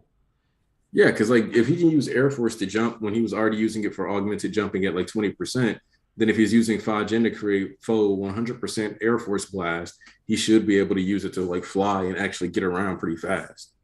Yeah, I agree with that. What remind me, Fujin, he has to build it up, right? He had to like save it up for a very good amount of time. And that's why I've just kind of been doing like this while talking about it. Yeah, like he just has to like build it up. I'm wondering, like he had to build it up like throughout the entire like time before this entire moment. And I'm wondering, like, do you want to save a few Fujin just in case where you need to, you're up in the air and you have no other landing space to be able to climb. You can't use your black whip to swing to another rock or piece of thing, but you at least have Fujin to help soften your fall, or at least to lighten your elevation. He's got float, so he never should fall. Right. Float. So he can technically just crank it up, crank his hands, and then like use that for propulsion and control his flights and hopefully fly to an area if we don't have Monoma coming back in to help him teleport back out. Because we could have him getting stuck teleporting through multiple sites, because that could be like I haven't completely mastered this yet, but I've been working on it. So maybe we miss the wrong one and land somewhere incorrectly the first time and then go and get where we need to be. But either way. Yes, Ray brings a good point. He could have come up with the type of equipment that could feature that. Store up the energy to like Bakugo, stores up the energy for his sweat. So maybe he created some type of equipment to store up his energy, possibly. I can see it, yeah. I can see that. The one person I'm curious to see if he's gonna enter this fight as well as Stain. I'm curious to see if Stain's gonna enter this fight or if Stain's gonna be involved with Spinner as well. I kind of think that it would make sense for Stain to show up, but I feel like if he does, it'll be from a story angle where it's almost incidental, or we don't get him until again later on, like further, maybe even after people have started to try to like reconvene or something like that. because Stain doesn't seem like the kind of person who would miss these giant battles, but he's also not in the loop either on the villain side or on the hero side because he swam away from Tartarus. Yeah. So it's not like he's informed on any of AFO's machinations or incorporated into any of those plans. Okay. Any more thoughts of MHA chapters? Any more question or any more theories? Right now, no. I'm good. What about you guys? I'm curious to see if we're gonna see any international people joining in this last fight to bring it all together. I think when it came to Stars and Stripes dying, the international heroes don't want to get involved, don't want to bring out their best into that sort of thing. That's why we can't. That's why we're not most likely not to be able to see them. They said her dying tied a lot of people's hands. Yeah, they said let Japan sink or win. They said what happened.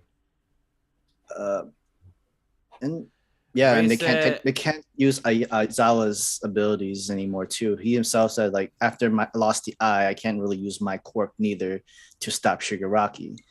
And I'm wondering if Monoma can copy Aizawa's abilities then. He should be able to. It's just that he would have to switch them out. So like, if he pops back into the Shigaraki fight, he could temporarily erase Shigaraki's quirks, have him like get beat up, then teleport back out, pop somewhere else, and keep doing that to like randomly lob assist here and there to make sure that different people can quick grab advantages in small windows where people lose their quirks. That's what I'm thinking too, because like even All Might say, hey, Fat Gum, watch out for Monoma. Monoma get back to Aizawa, and like, you know, that's not a bad idea. It's just wherever you could go with the portals, and then you can use Aizawa's to cancel the quirks and abilities and that sort of thing. That's a Phantom Thief. That is a Phantom Thief. That's a sick hero name, and it works for his own. That works. That's actually a smart way because Ray even says Stain is protecting All Might. But actually, that might not always. But the Monoma using Aizawa's quirk might not work as well too, because he would also have to use those amount of time to know how to use Aizawa's abilities and to train himself to keep his eyes wide open at people to cancel out the quirks. But unless within those past 3 to 5 days that he was training to use the quirk, he also learned how to use Aizawa's quirk at the same time. So because he was with him the whole time, so maybe he mentioned like, hey, while you're here and while you're learning that quirk, why don't you copy my quirk as well and also learn how to use it in case we need you in battle too? And it could even just be that, because ultimately Aizawa's quirk partially relies on your stamina to just keep your eyes open. So you could argue that he didn't have to practice with it so much as he's been making sure to keep that on hand though, and familiarize himself with being able to quick activate it and then moving out of the way. Because if you remember when Aizawa was using it, he wasn't able to be the combatant that he typically would be. It was just about making sure he got to keep that quirk active. Yeah. Agreed. And Ray brings a good point, and I hate to agree with this because he even said Monoma is more talented than we give him credit for because he's an asshole. And I agree with this, and I hate agreeing with this because I hate this guy with a passion. Like, there are times I want to, like, it's him and a few people in anime and manga that I hate so much. Him, the guy from Black Clover, who's the fucking king. There's some characters that want to die. But I love Monoma. You are? Damn. Wait, like, you have always liked him? Yeah. I guess you're one of the few people out there because me, I've always hated him. So it's like, But dude, like, because of these past few chapters, like, oh wow, you actually play a key player in this, and not that we broke it down of what he could do. It's like, damn, your quirk is actually kind of broken if you actually know how to use it very well. Yeah, if he has, my big theory is that I would love to see Monoma wearing, and this will sound weird, a suit made out of other people's hair. Specifically because we've already seen it with Miria, where having a hair costume allows it to respond to his quirk. I think that him potentially having a suit with other people's hair on it would allow him to access their DNA, and thus allow him to constantly have their quirks at his disposal. So I don't even know what to comment on that hair comment. I'm like, wait, a hair suit, a hair hero suit. That's just pretty interesting. like, yes, hair. I don't even know what to comment on. I'm blank. I'm blank. Wow. Okay. It works like that? I thought it was just if it makes skin contact with you, then you can copy the quirk or something. That's like the thing is that the main reason why he would keep a suit is because like it's better than him just keeping a bunch of little plastic baggies of the person's hair. It sounds like some kind of serial killer stuff. Exactly. Drugs. But it works for his character because he's an asshole. So he'd be like, "I'm ready for this bottle," and then just drink the hair, and then he does what he does. So it kind of makes sense. And also, it makes sense because even Watkins brought it up. The hair aspect has been a big part of the story, aka with our boy Deku eating the hair. So it makes sense that Aniki's concept that he will carry a whole suit around hair makes sense. I think what people see Monoma, like there was so like with him being able to copy quirks, it opened up so much opportunity to see. But then when it came to the moment where Monoma tried to copy Deku's quirk, aka All Might's one for all quirk, it didn't work out for him. But now we know like his quirk can work for a copy quirk. There's some rules to his entire quirk, but it makes everything more balanced is how I see it now too. Like when it comes to Monoma, there was so much potential and opportunities for him to his abilities and being to copy other quirks and know how to use every certain stuff too. It's just nobody likes his personality and his attitude, but you got to give credit where the credit's due of his quirks, how he uses it, and he makes it his own. Even though everybody in their own has their own quirk and have their own individuality, and Monoma could just literally copies it. If untrained, you'll just be like an all-out control of that quirk's power. But with training, it'd be his own quirk too. It makes it's scary, honestly. It's also it's also like it makes Monoma a more threatening hero for the world, even though like his hero's name is called Phantom Thief in itself. Oh, that is true. Ray brought up a good question because I was looking at the chapters. Where the fuck is Muriel? Dude, look, people gotta stop asking me this. I don't know where he's at, man. Okay, but he's somewhere being a goat. He's somewhere being a goat. Okay. Yeah, because I don't even see Sun Eater. I don't even see I did see I forgot her name.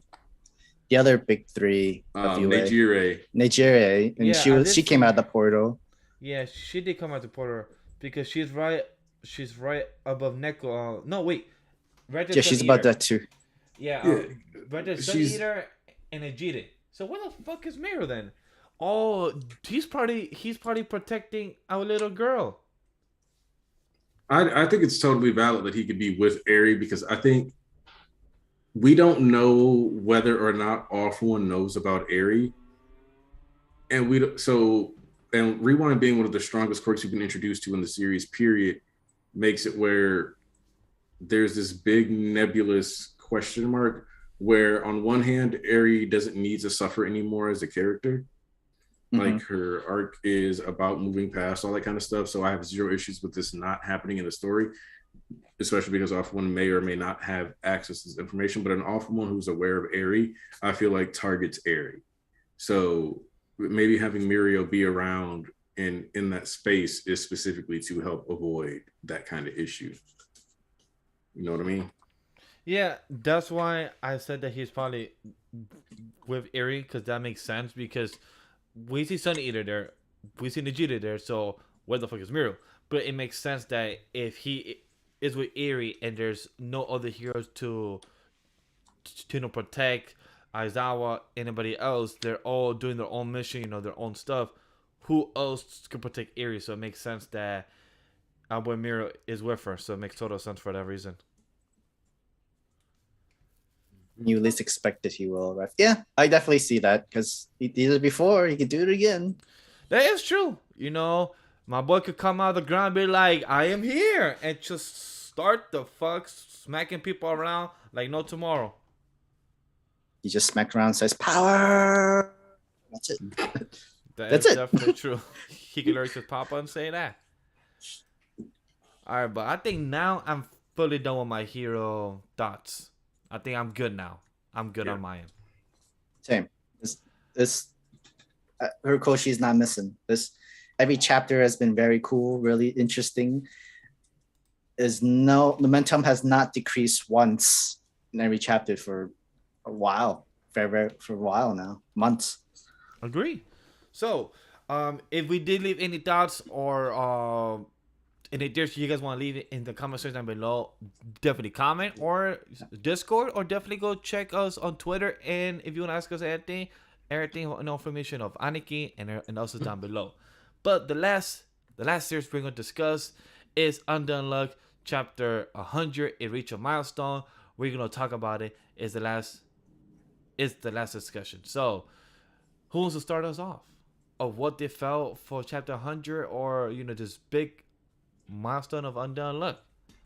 I think that one of the things I like about chapter 100 and just what's been happening in Undead Unluck lately is that Andy is kind of finally unleashing, but in a different way than what you would normally think. Like it's like especially when you get to the end of chapter 100 itself, and he's like, well, at this point, it doesn't matter if we take out the rules now, especially with everything being forced onto this timer.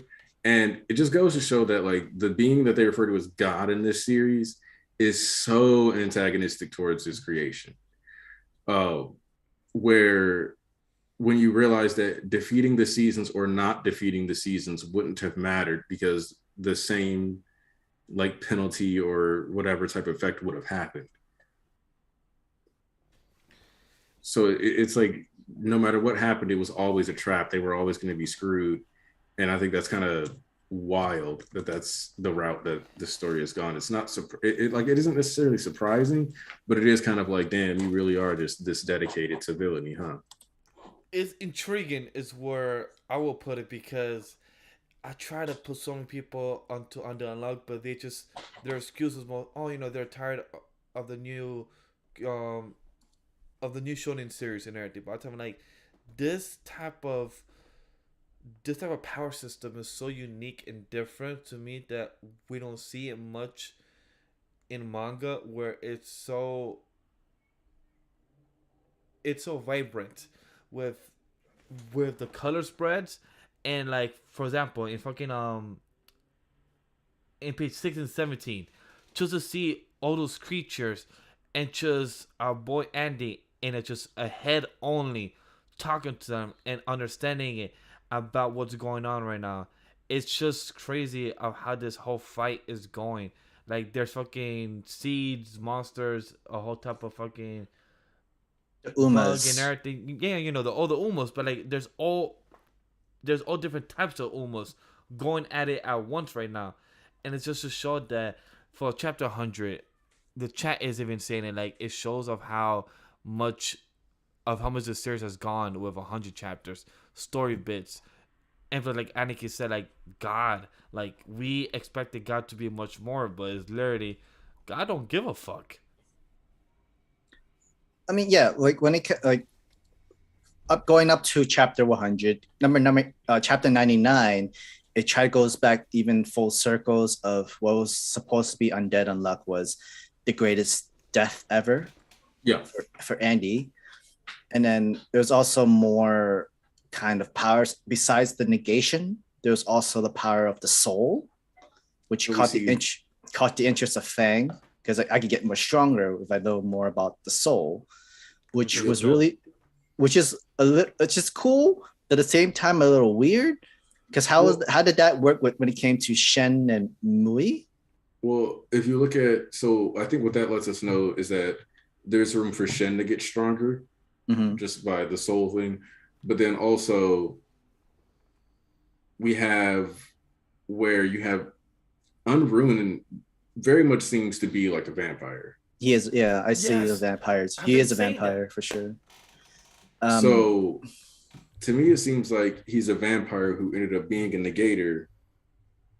And because he's a vampire who ended up being a negator, he doesn't mind being on the side of the bad guys because, like, whatever, I'm immortal anyway, just like Andy. So he's also probably seeking the death, which is why he has no issues antagonizing Andy doing all this stuff because they're both undead. Neither one of them is going to be able to die until they crash into the sun. And even then, God's probably going to come before that, which means Andy's not going to have to crash into the sun. And even if he does, apparently that's not enough. And usually it seems like God shows up and just crushes the planet. And then Ragnarok or something like that. Yeah, yeah. Ragnarok.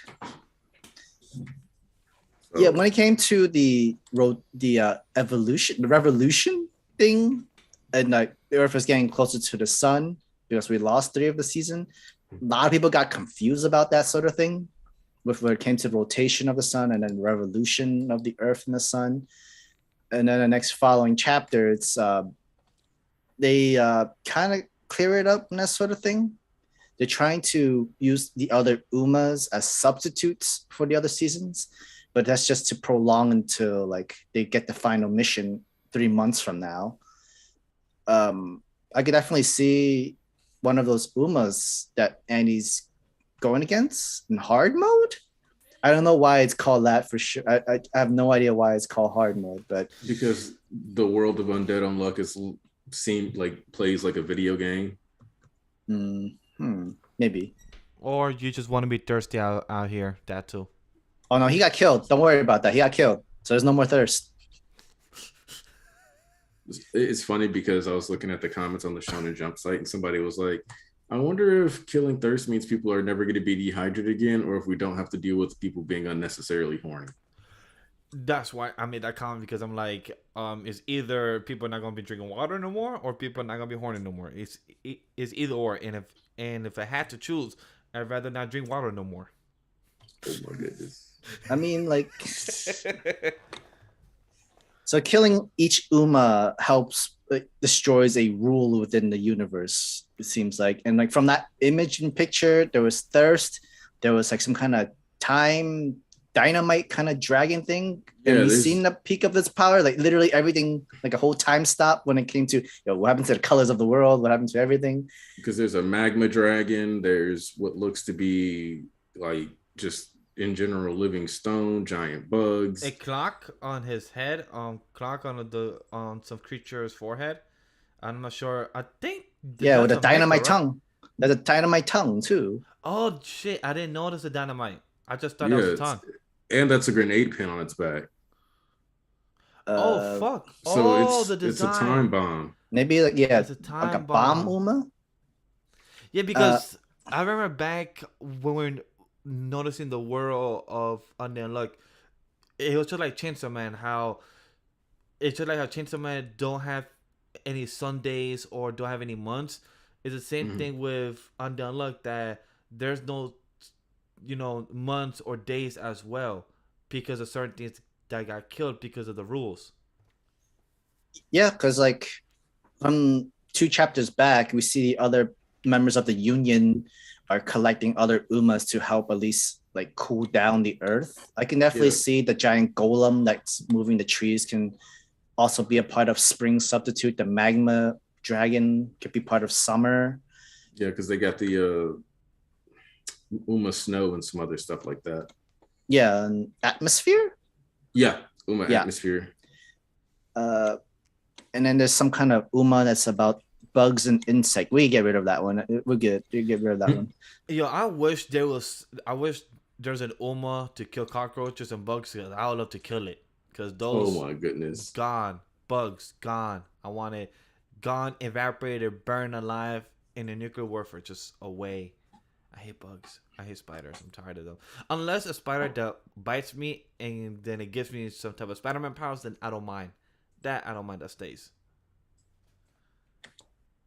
Okay, so from what I've read, yeah, if you kill the Uma thirst, then thirst will go away. Yep, nobody will ever be thirsty. Yep. Honestly, like the thing is, the Union does not know where Andy is, and apparently Andy knows where, or at least have a clue of where Unruined is when it comes to the castle. I didn't notice the bug in the back. It has an electric guitar. So does that mean for rock and roll or something, or for music in general? If you look at the panel on page 17 and 16, if you look at all the way in the back, it doesn't look like a bug. It looks like some kind of like speakers. Oh yeah. If you zoom in, it's the speakers. It looks like some creature. Well, with an electric guitar. Holy shit! Wow. I mean, we gotta save the Uma music. Yeah, I don't. Yeah. Don't kill music. That's definitely a no. Don't kill music. I wonder. So, what's funny is that because negators get to keep their memories, it kind of suggests that even if you killed Uma music, negators would be able to bring it back. But if the world resets, right? Right, but it would be brought back. No, or how would the world learn the music? You would just give them something new and call it music. Oh, okay. That is true. Yeah. Anything that the negators remembers, they technically could bring back to the world. Like if you remember, Shin still goes like Jing Chai, which means he still speaks Chinese, even though now the Uma language thing has it set so that everybody now speaks English. Right. Remember that. That's true. It definitely brings so much interest. I mean, they could also manipulate the wind and then just play a string. It's just the sound of the string into this side of air. Call that music. We good. Just move on. So yeah, this is but I think this is mainly a setup chapter, and it's probably because next chapter is going to be the real big doozy as we go. Because it kind of reminds me of the spoil arc where they met the kids and they had to deal with the teacher and stuff. Yeah. So I'm kind of expecting this to build up into that, and then for him to kind of tear through a bunch of Uma and tearing through some of these rules to actually help. Because if destroying thirst means the concepts of dehydration is gone, as the world is heating up, that's actually really useful because it means that people at least won't die of thirst, dehydration. They won't get dehydrated and stuff anymore. So if he starts taking out Umas that embody certain rules or more destructive things, or maybe if he even takes out Uma Magma, which would destabilize it so that there'd be more rain or something like that, which would help. I think they had the water. That. Is that also like a water dragon? That's going against a water dragon. Because that's a volcano. Mm-hmm. There's what looks to be a storm dragon. And then let's see. So you got is that volcano, smoke? Storm dragon. The one that's fighting the time thing, is that smoke? I can't tell if it's smoke or it's supposed to be an explosion from it doing stuff. Because you can see that there's impact lines on one of those, the Earther Knight. So as he seems to just kind of go through stuff, which is the other thing. This just seems like a bunch of Uma wilding out and fighting now. Which makes me wonder if they're going to lose rules too, just off of different Uma fighting each other. It could, but then it just depends. I'm curious to see what the next chapter is, because one thing I've been liking with a mangaka and Shonen Jump, that is big milestone of chapters 100, 200, 300 are not as important as they are no more, as they used to back when it's Naruto, a milestone. Yes, but back with Naruto, Bleach, and One Piece, back when it was earlier, those 300, 400, 500 big milestones was very big and important. Now, when it's chapter 100, 200, because My Hero and Black Clover has had milestones, and those chapters don't feel like anything big. It just feels like it just continues on to the next chapter, next story bit, and continue. So I love how Undead Unluck, cool, great. A chapter 100 happened, but it felt like a setup. It's just like Aniki said. So I just love how it didn't feel like anything crazy big or anything important happened. But still, it was a huge milestone for chapter 100 because a lot of series over the past couple of years from trying to jump don't even pass chapter 20 or chapter 50. So that's In still fact, a big milestone. you mentioned that, and I think the only series that still kind of feels like they do gotta make my 100 chapter special, gotta do this is One Piece. I haven't read chapter 1000 yet, but I heard a lot of people like chapter 1001 more than chapter 1000. Yeah, it was obvious that they were trying to do something big with chapter 1000. It's just that 1001 was so good, it just happened to blow chapter 1000 out of the water. Also, so chapter 1000 was still good, but it's just 1001 was just slightly better. Yeah. Okay. One of those times where like being real focused ends up making the story go up. Which that's understandable because One Piece gives its own belt is because it's one of the still longing running series. But for My Hero and Black Clover, when me and Sam read chapter 300 and on streaming a reaction, it felt like a regular chapter. So like it didn't feel like anything crazy. So I feel like that's not a bad thing or a good thing. I just feel like mangakas are starting to realize like they're nothing crazy to just make it a big important crazy reveal. It's just move the story along and just continue on with the pacing, and that's it. Yeah, because at that point you're making your story revolve around trying to hit a certain chapter and make that one chapter be really good, and either padding something out or rushing something so that you're landing on that specific number chapter for that reveal or specific talking point. So now my question, with us reaching chapter 100 and the way this chapter ended, do you think with what's going on in chapter 100 and with us finding out more about God and everything else, do you think we're wrapping up the story within probably the next 20 chapters, or do you think we still have a long way to go? I think we have a ways to go. We have a long way to go. I think the next volume at least is going to be about getting Fuko back, then reuniting who's going to be the final force, the task force to take on God, and then maybe doing something to take on God. But then I also think that because we talk so much about loops that we kind of have to have a loop. And I would kind of like to see for us to do a loop and then during that second iteration being someone who that like Andy and Fuko create the organization and they make sure that everything pops off and they still recruit Juiz or whatever and make sure that they can actually still achieve this and then do a better job of achieving what they need to early on during quest to make sure that less rules can get added, etc. Yeah.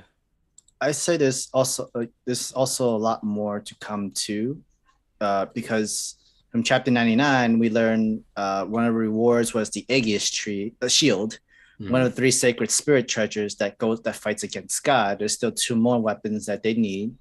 They still need Fuko. We're still learning more. There's still more questions that has not been answered yet. We do know like God will be the final enemy, and there's also other Umas around the world that has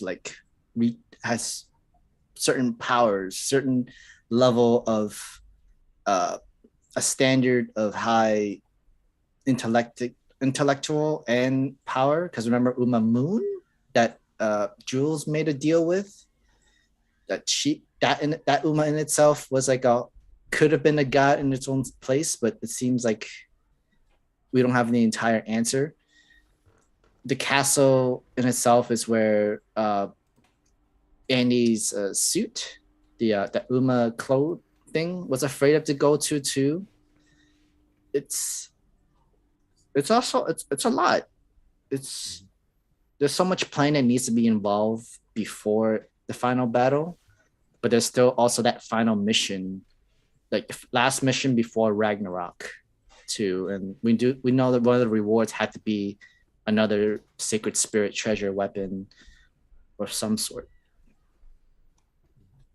What I was gonna add is pretty dope of how Juiz has so much faith on Andy and Fuku. Even though it makes sense, it does make sense for Andy because Andy, it was technically her old lover, with Victor, which I hope to see him again. in the future. But it just shows how much faith she has for them, because she believes that this will be the last time for us to reset, and she's putting all the heart in the cards in one word. Like, she just putting all the faith in this. And to the chat question as well, I feel like this new character, which her name is Lucy. Thank you, Lucy. I feel like she's gonna be important, but I don't think she's gonna replace Fuku. I feel like she's just gonna be the replacement for now. If anything, she's here. Back. She's here to be more like a Chikara or something like that, where Andy will protect her, help her out, but she's not replacing Fuko. Oh no, definitely not for now. We know like she's sick or something like that, because like she's always been bedridden, but somehow she's like running. She's able to keep going and moving forward. I don't mind seeing a new negators happening to come out from her. It would be interesting enough where like, because she's a negator now, she's not as sick as she was before. Yeah, I mean, it could just be that because she's so focused and scared that she's like got that adrenaline bump. But it also looks like those are, I can't tell for sure, but it kind of looks like bandages. So it could have not been sickness, but just injury from like falling or something like that. It looks like a little bit of both. So it looks like she had a fever, but that doesn't necessarily mean she's going to be sick right now. And so it's probably just her doing her best to survive while she can. How about it because Go got COVID then? Yeah, basically. At least she wears it still has the mask. But with Undead Unluck, I'm good with that, because other than that, like after the thirst, is gonna. It's all speculative right now. Yeah, like I don't really know where it's gonna go after this chapter. Like, it could go anywhere, because we have all those almost around him, and then it depends if he's gonna continue attacking them. That could be the case for next chapter, but it really could go anywhere else. I can't really guess. That's usually almost like a bad thing in a way when it comes to Shonen Jump. If you don't know where the direction is, it might not reach. It's like not knowing what's like, what are you expecting for kind of I thing. see that as a good thing, actually. I like it when you can't guess where it's going, because that means you have many possibilities, and that's a good thing, because you're just the writer or the critic or whatever you are. But you're not. I think with Tozuka, it's proven to be a good thing to not be able to tell, because usually we still get something good out of it. Yeah, like there's a few people I cannot tell, and that's Undead Unluck, JJK, Mission Jujutsu family a bit, because it depends on where it goes, and that's about it.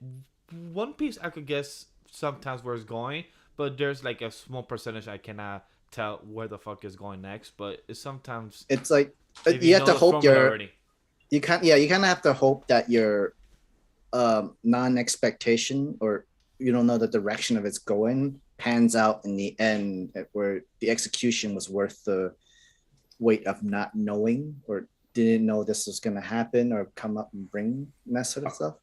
Because I also think it comes down to why you don't know what's coming. Because in this case, it's because none of us would have predicted actually a Fuko dying and us having to have this kind of arc. Yes, I didn't expect that shit out. So it's like, this is out of the realm of what we might have expected. And it's not necessarily like a violation of the story, but we also know that killing Fuko has been a goal of many people throughout the story. So it's kind of like even her death was kind of set up. Like, we knew she was going to have to risk being killed. So I think the biggest surprise was when Jui sent them forward in time by like a week. Yeah, because like it shows that it's not a very common trope within Shonen Jump for you to kill your MC when she's technically one of the main MC, or technically the share. I mean, it's not uncommon to see our MC getting killed. I mean, Yuji died once. Yuji technically has died like 3 times. He died multiple times. Senku so-and-so died or faked his death in a sort of way Well, too. with Fuku, she died that where she's a ghost now. That's what I'm talking about. Like actually get killed as the MC like this, and like when she's taking the main part of the story, and now and plus it shows that you have such a good cast where your whole other cast could build the rest of the story without her being there, in which that's a good sign of your characterization of what you've been doing for the past 100 chapters, and that's a good thing because it shows that you care of the other characters like you have been in chapter 99 with Billy and them. So it shows that you actually care what these other characters are doing and what are they grabbing for, to kill God. So it shows that. I was gonna bring this up too. Yusuke too. Yu Yu Hakusho, he died too. Yeah. Goku died. Luffy's died. Does anybody Luffy die? hasn't died. Does anybody really die in Dragon Ball Z other than Chatsu? But then still, the main character died, but still came back, right? So I would still count it as MC dies and still comes back in the end. Did Asta ever die? No. Well, actually, he might have. Kinda. Yeah, I think he has had some of those kind of deaths or close deaths. Yeah.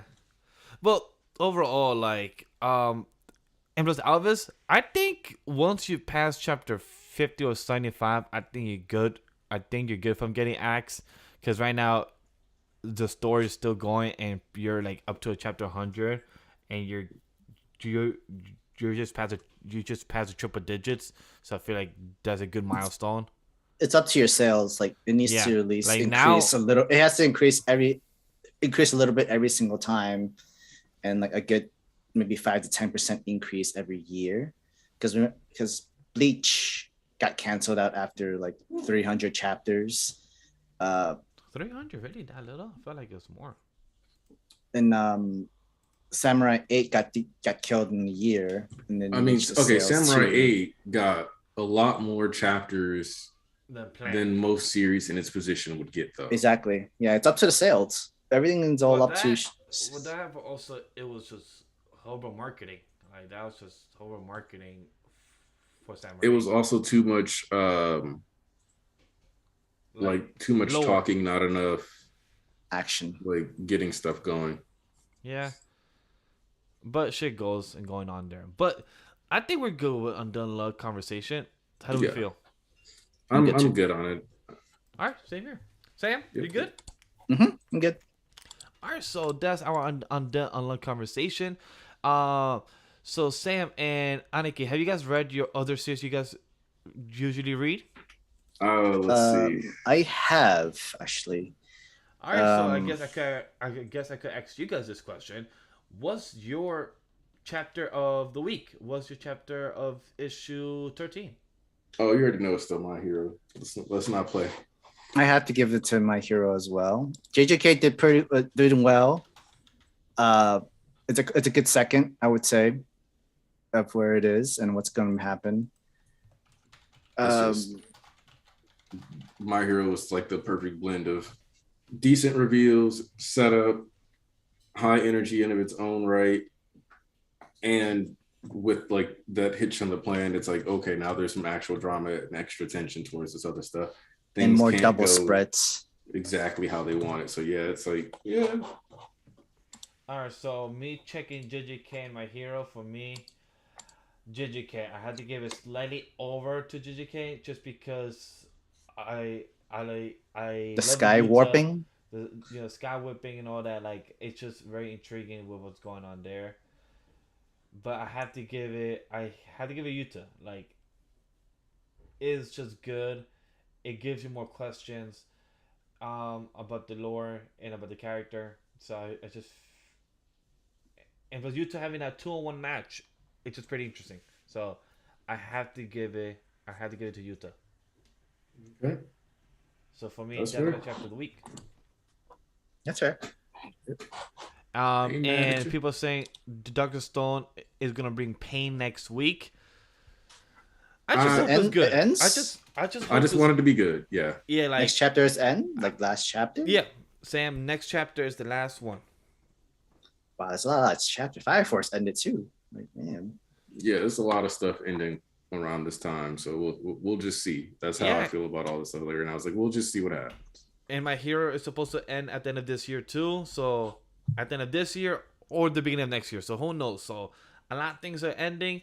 And then a lot of people discussing, saying that Shonen Jump is dead. I'm like, yeah, bitches don't read other series. That's why y'all calling it dead. So yeah, need to read more. Even if Shonen Jump is dead, what that would really tell me is that they're gonna transition to a fully digital magazine with just Jump Plus eventually. Which I'm fine with. Like There's a lot of good stuff in Jump Plus too. Like there's a lot of good stuff there. There's a lot of good stuff in Jump Plus that people don't read. So if you guys don't read, go check out other series. Go check it out. If you don't read Black Clover for what it is, it's good. It's enjoyable to what it is. It's not perfect. No series is perfect. Every series has its flaws. People need to understand that, and you will have fun with it. You will not be annoyed by the end of your day. I hope, because if you are, you're too stressed.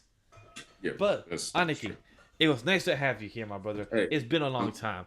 Where can the good always people glad to be here at the Iglesia? You can always find me at my channel, AnikiSmashFSP. Same thing. You can look on Twitter if you really feel like it. I don't do as much stuff on Twitter, but you want to make sure that every Sunday around 10:30 U.S. Central Standard Time is when we do the Church of MHA streams. Nice discussions. Usually bring on a couple people. We have a nice roundtable talk discussing the chapter where things are projected to go. Usually there's every now and then you get some arguments, you get some agreements. It's still, just a nice thing. We'd like for people to feel welcome and contribute to discussion and actually talk about what's really going on in the series. A lot of times people over or undersell how important understanding like the Japanese stuff or Japanese context and culture clues within the story are. So it's kind of, we kind of like to hammer out some of that stuff that gets missed in more like public discourse these days. Beautiful. And for us, definitely check out Anime Lady. If you like what we do, like, comment, subscribe. If you like the team, like Aniki, like Ray, like A, Prince Allah, James, Careful Spoilers, is the C4 villains. The Batman movie comes out next week. We will give our non-spoiler review on that Friday. So don't worry, no spoiler review until the final week. I think that's March 11th. Let me just double check. Yes, March 11th. So definitely, if you're a Batman fan and you're watching the movie, March 11th is when we're doing the full spoiler review. So definitely check that out. Anime Lily podcast will be on this Thursday. If we're not, definitely check out the Anime Lily Twitter or the community tab is where we'll keep you guys posted. We appreciate you guys checking us out. We apologize that it's later than usual, but we will be doing our best and keep you guys up to date. And all our social media links are down below where to find us. I'll see you guys in the next one. Have a good day. Have a good weekend. And just be happy. Enjoy life. It's stressful enough. Peace.